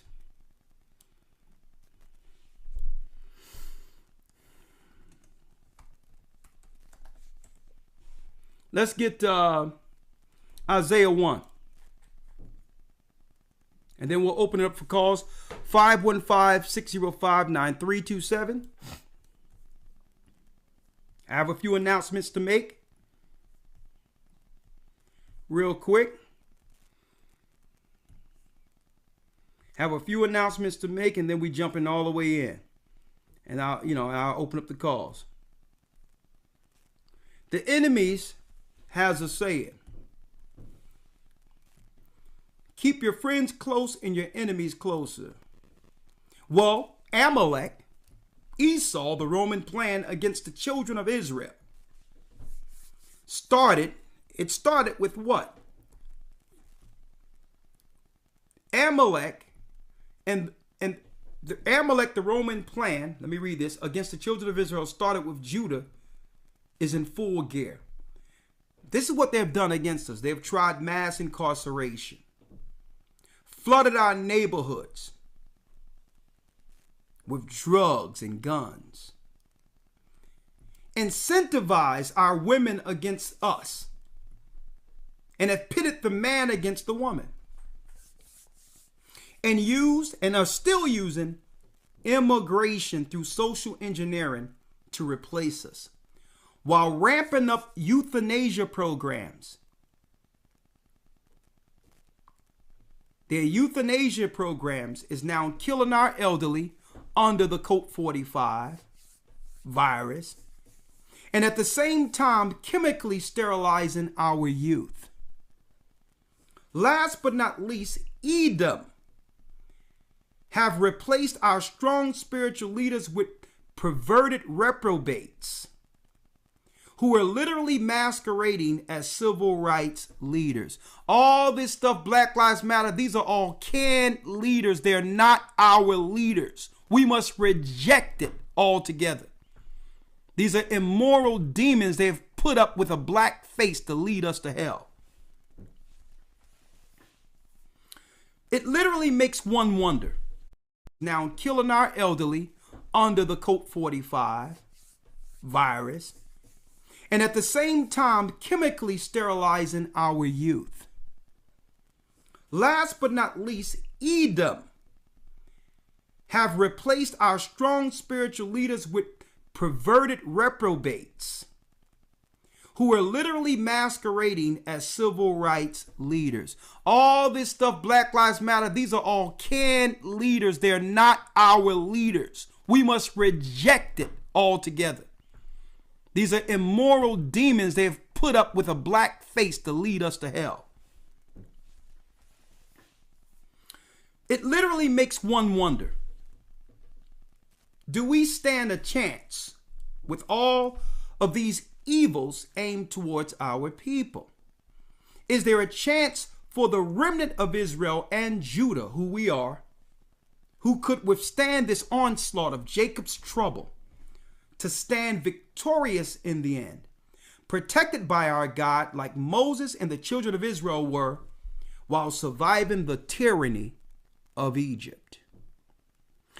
Let's consider the ways of old, which leads our people to victory by comparing our current events with past experiences, reasoning righteously to help those who can receive while there is still time. Come back, children of Israel. We need each other.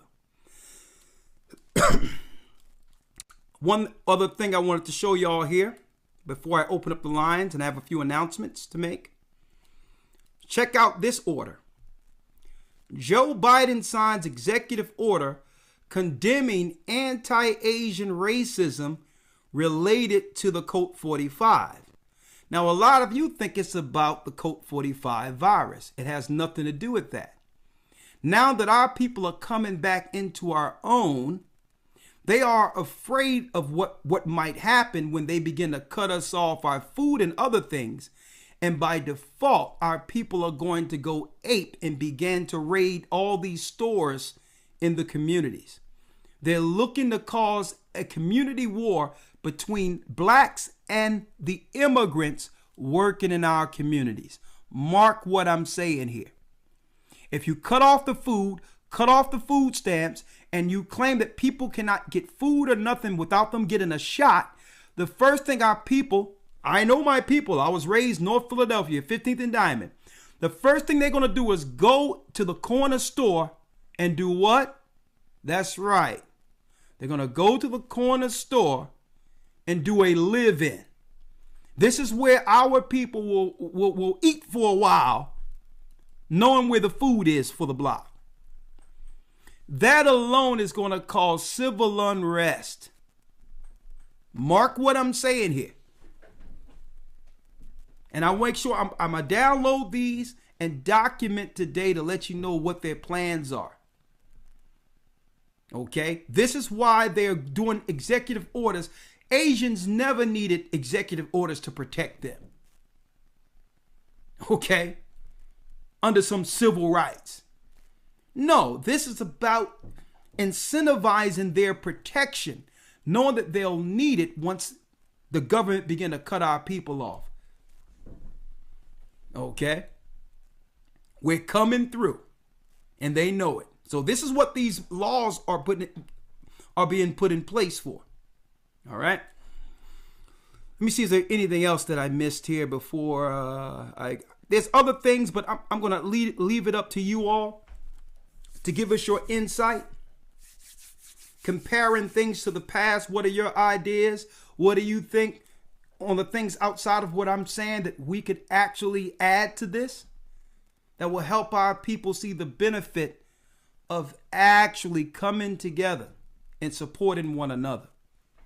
First and foremost, and I'm going to say this, I'm not aligning myself with anyone, regardless of color, that don't believe in the Bible. I can't help you. I can't support you. Okay? Can't do it. And the reason why, and this is why, I don't know, I can't sit and plan with you without knowing what your objectives are. Okay? For or against the laws of God. You might think it's okay to deal with the alternative lifestyle and that it's live to let live, when I know that you're doing all that amongst my community that's going to affect my family, who's the children of Israel. So either way, it will negatively affect my people. So unless you believe in this Bible, there's no agreement we can have, because two can't walk together unless they be agreed. I can't agree on supporting you or trusting you without what? We must first agree before doing business on what laws we agree on. Okay? Where do we stand morally, traditionally? Okay? So that's where it starts for me.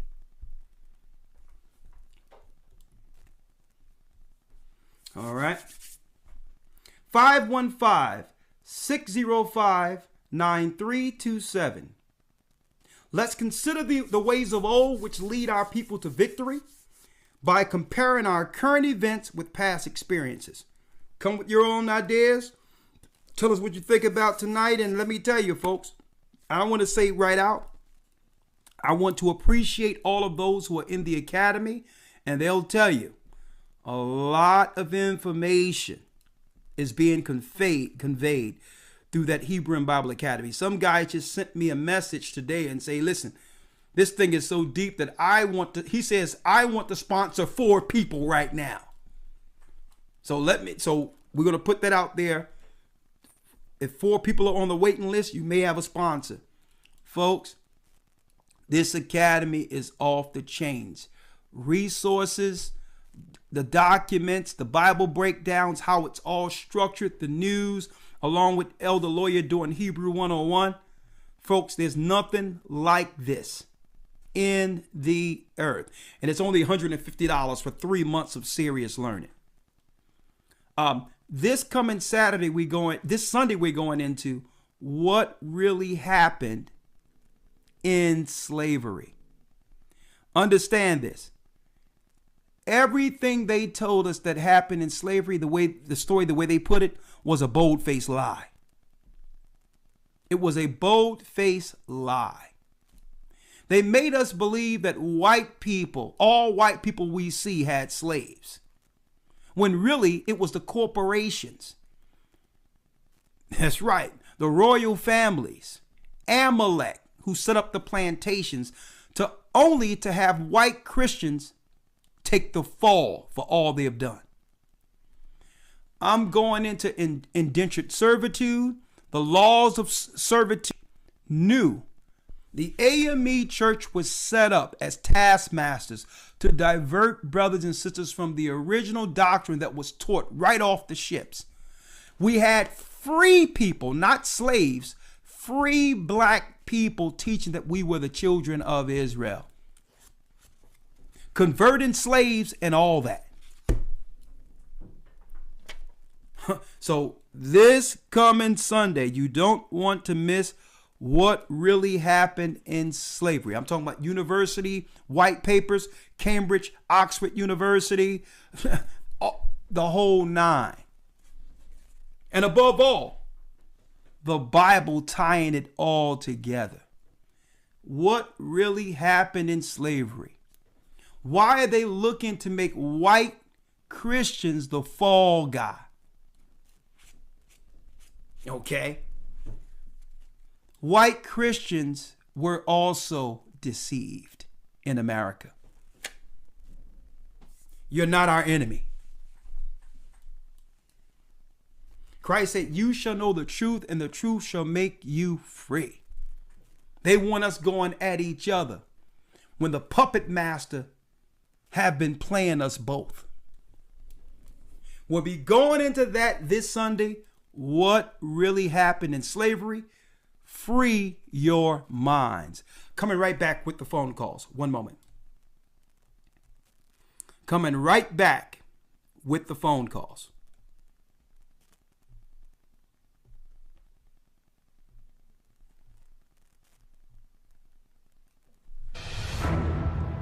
Is it hard to understand the Bible?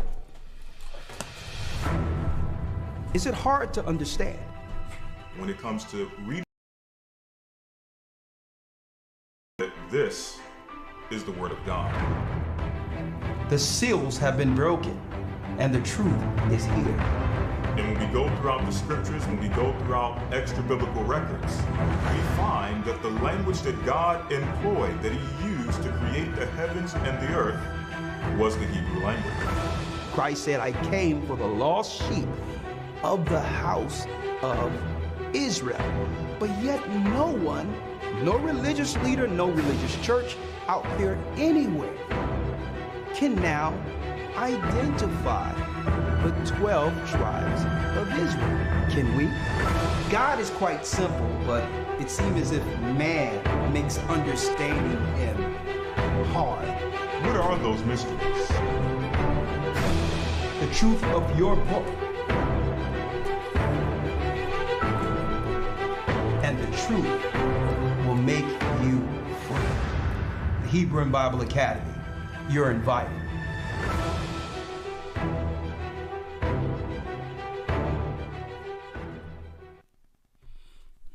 That's right. Go to historytimes.org if you would like to be a part of the Academy. I think we just did week 5, right? Elder Lawyer, we just did week 5, if I'm not mistaken. So we just left week 4. We're going into week 5. Oh, that's even better. Week 4. So here it is. We have 2 full months. And if you enroll, we'll make sure you get the 4 lessons you've missed with all the news and circulation. So don't worry about that. We have 2 full months. Go to historytimes.org. I want to see you there. What really happened in slavery, folks? This is going to blow the roof off. The controllers came up with Roots and all that. Roots is straight fiction, folks. Let me make it clear. Straight fiction. Make you believe some white people, all of them. Let me tell you, you did have slave catchers who was illegally catching slaves, but that was the minority. That was the vast minority. Because why?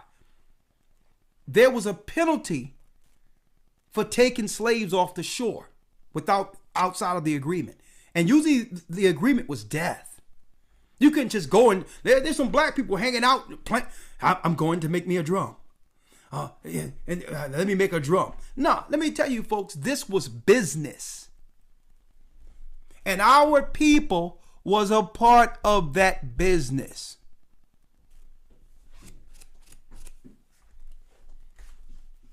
Okay? It was a business. And I'm going all the way into it.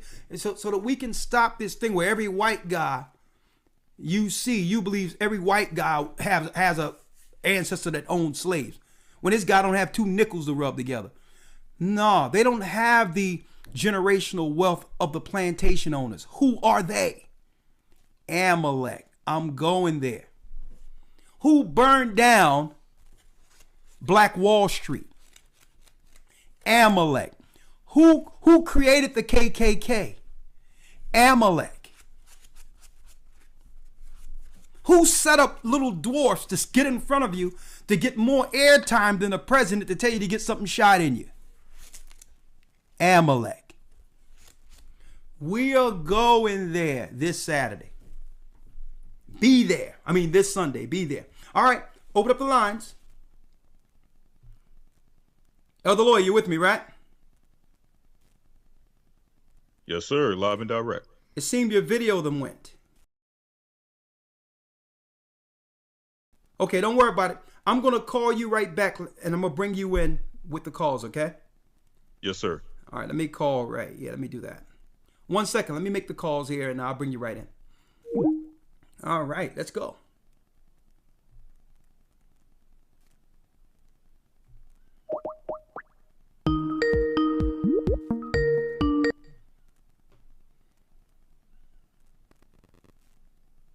One second, Lawyer. I'm going to call you right back. Okay. All right. 1 second, y'all.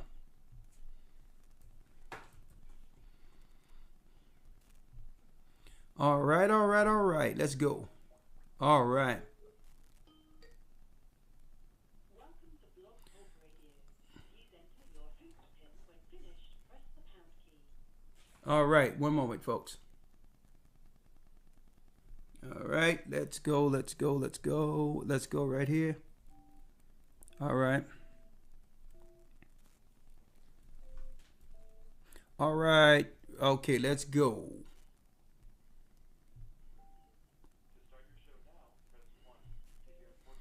Since it appears you're calling back into a live show, we are reconnecting you now.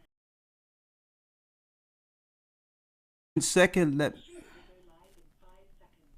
4, 3, 2, 1. All right. All right. Talk Radio.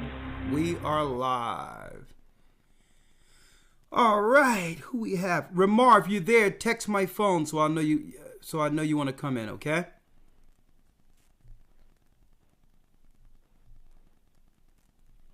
All right. Let me add Elder Lawyer and let's go. 515-605-9327. Lawyer, you're there. That's fine. You could put on your video if you would like.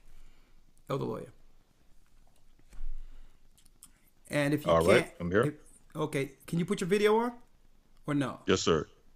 Try it. Yes, sir. Can you see me now? Oh, yeah, you're good. So you're there with Blog Talk. We're good to go. Let's open up the lines and let's talk about it.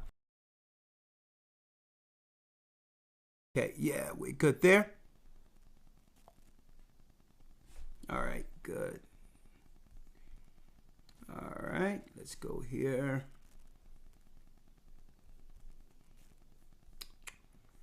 All right, we good. Okay, brothers and sisters, let's open up the line here. All right. 515-605-9327. The lines are now open. Starting with 336. Sunshine, I see you there, but I'm going to hold you off for a little bit because I know you have us on speed dial. So I still got you. 336 area code. Then after that, 757 area code. The plan against Judah. The plan against Judah. Let's see. 336 area code. You're live.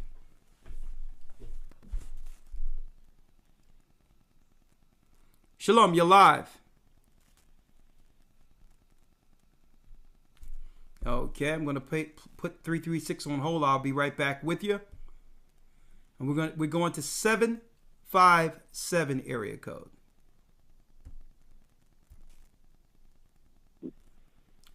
Seven five seven area code. Shalom. Shalom. Your name, location? My name is Christian Fleetwood, and I'm from Newport News, Virginia. Okay, talk to us. The floor is yours.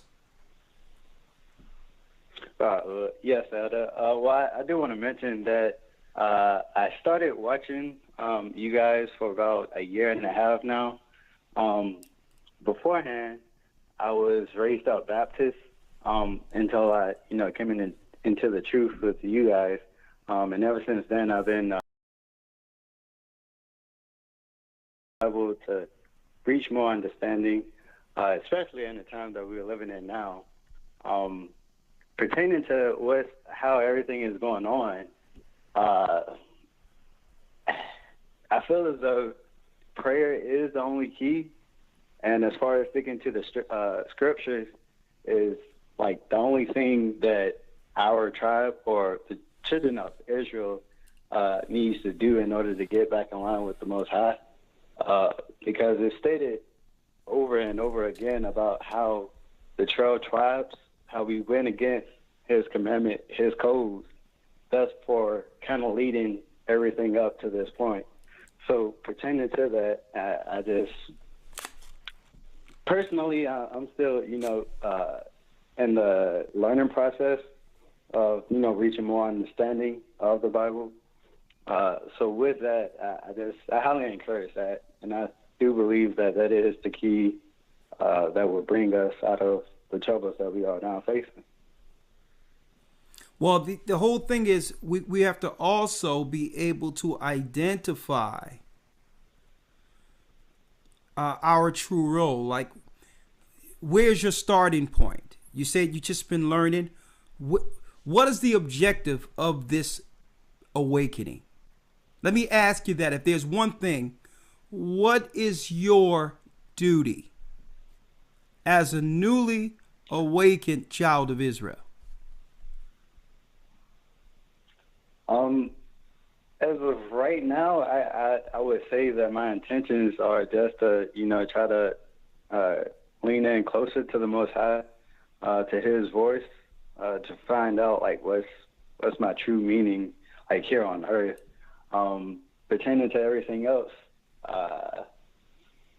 with that, I'm trying to learn more about the God that kind of created me, to help me make the best decisions in this lifetime, so in the next I can make Him proud. So that's good. My good. main goal, my main purpose is to. Yeah, how old are you? I'm 21 right now. My birthday is next Friday, so I'll be turning 22 soon. Man, that's absolutely amazing. Praise the Most High. You have a Bible with you? Yeah. Okay. Grab your Bible. All right. Bear with me for a moment. I had to leave out of my room because I got you playing both on my Xbox and my phone. Oh, my goodness. So, yes, I have my Bible. Okay, great. Great, young man. Go to Isaiah 49. Isaiah.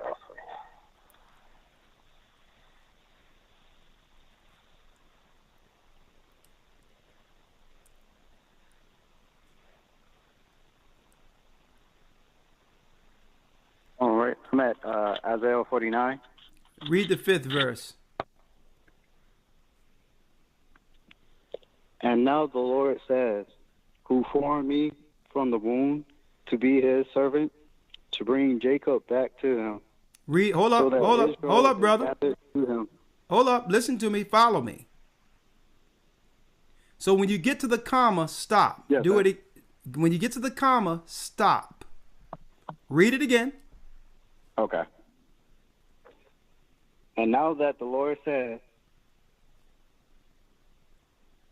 who formed me from the womb to be His servant, Okay. to bring Jacob back to Him.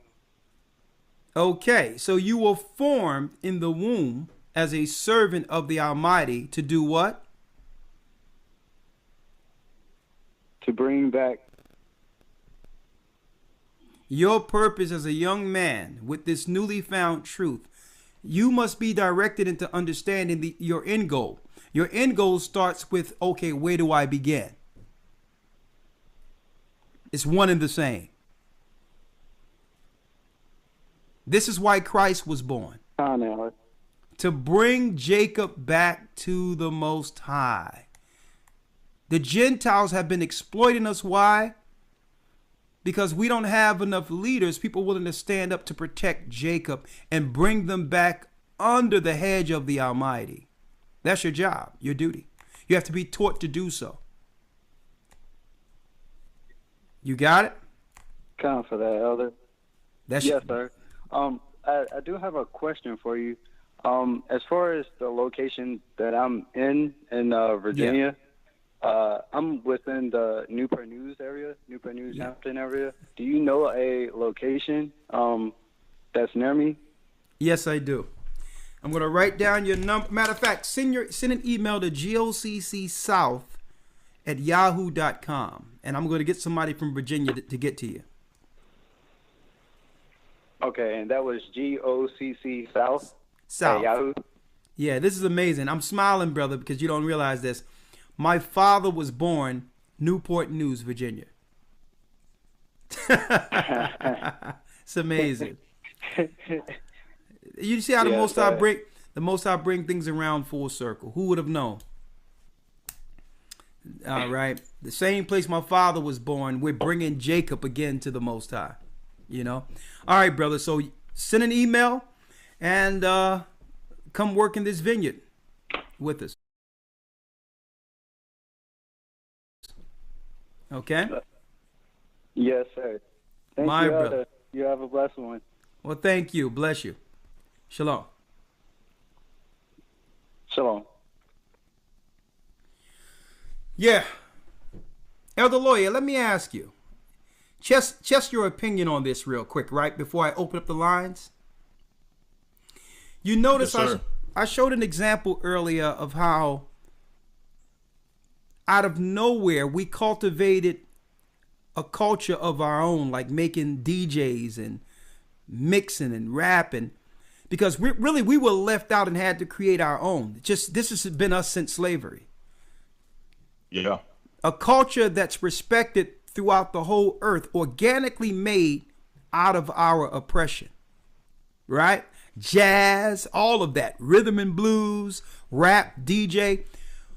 What is this thing that happens with our people that will allow other people to come in, like DJ Khaled, DJ Vlad, and others, and just come in and not only usurp and take from our oppression-made gifts and art, but actually get respected amongst our people for an art we created?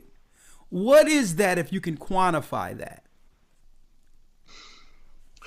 It seems that we seem to be very hospitable, very loving, and very trusting when it comes to people outside of our culture.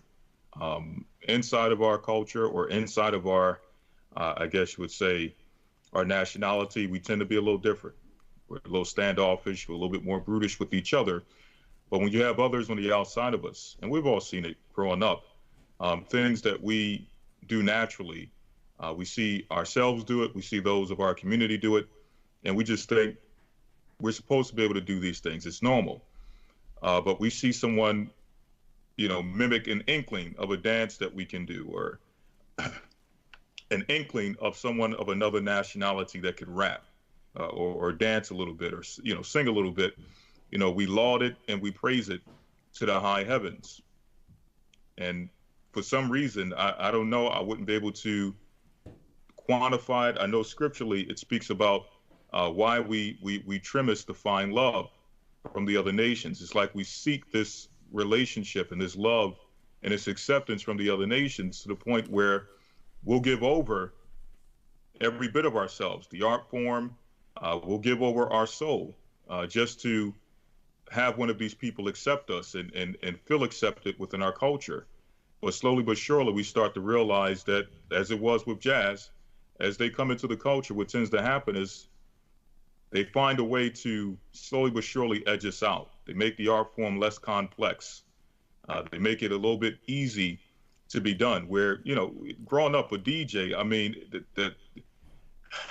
for lack of a better term, a DJ was almost seen as a magician, someone to be able to deal with that art form. Yeah. And I mean, Hey man, I remember the scratching. Man, these cats was just crazy.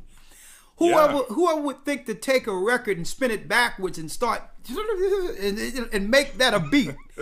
I'm like, if we're not the salt of the earth, you know, like I used to go to 15th right there on Susquehanna Avenue and see the rap battles and the pop battles, and I'm like, this happened organically out of nowhere. Yeah. And just to allow some other people just to come through and say, well, I'll take that. And think about it. When they take it over, it's not like they enhance it and take it to another level. They take it and they simplify it to the point where it's no longer necessary for us. Think about what a DJ used to be and what a DJ is now. Just using that as an example. A DJ now is just somebody who just plays tracks consecutively at a party. Yeah. It's no art form. It's nothing to it. You know, so, you know, with us opening the door, okay, like King Hezekiah opening that door. I believe it was King Hezekiah opening that door for Nebuchadnezzar to come in and see the inner works of the temple. When that happens, it comes at a price, and it usually comes with us being etched out, us being further pushed into captivity, us further losing a part of ourselves, and it's just a continual cycle. But yeah, I was checking it out today, man, and it's like, I mean, looking at it for a while, and I'm like, I mean, you would think that we would have gotten over the Elvis complex, the Elvis imposition already. You know what I mean? Elvis hanging out. Look, you know, he's looking at Jackie Wilson. The next thing you know, he got a pair of black silk tight pants on, trying to be Jackie Wilson, and he becomes the king. And I'm like, it's just over and over again, the gifts of the Most High have given us. For once, I would like to see us benefit from it. for once, you know. But we're getting there. You know what? Matter of fact, believe it or not, I don't think I have to wait. We're being forced to have to. We're being backed into a corner to where we're gonna have to support and be behind one another. That's hey, be careful what we ask for, right? Because here we go. Yes, sir. All right. Thank you, other lawyer. 561 area code. Shalom, Elder. Shalom, you're live. Okay. I'm the one that I texted you today. Brother Harold from the South Florida body. Okay. Truck driver. I'm the one that texted about sponsoring the four people for the Bible Academy. Oh, so you want to sponsor four separate people? Okay, let me. Hey, but you know what? I'm gonna take you up on that. 4 people you want to bring in? Okay? Yeah, I need it. Yes, sir. Okay, so I take it you're in this. I tried to do it. You're in this current academy right now? No, I'm on the road. I've been in 9 of them. I'm on the road now. I drive trucks, so I can't study it. But what I can do to contribute and bring more people back under the hedge and under the fold of the Most High. Okay, I'm going to do that every academy, every new academy. I'm going to try to sponsor 4 people. Hey man, I'm going to tell you right now, brother. I got to try to do my part. Yeah, but let me tell you something. If you're missing this academy, I know you've been in others, but man, some of the literature we're bringing out right now, because you know, even if you're on the road, you can look at the rebroadcast. You don't have to be there Sunday to get the information. You know that, right? Right. Yeah. Right. So I'm just saying, there's a lot of information there, but I'll call you one-on-one, and we can still be able to work something out.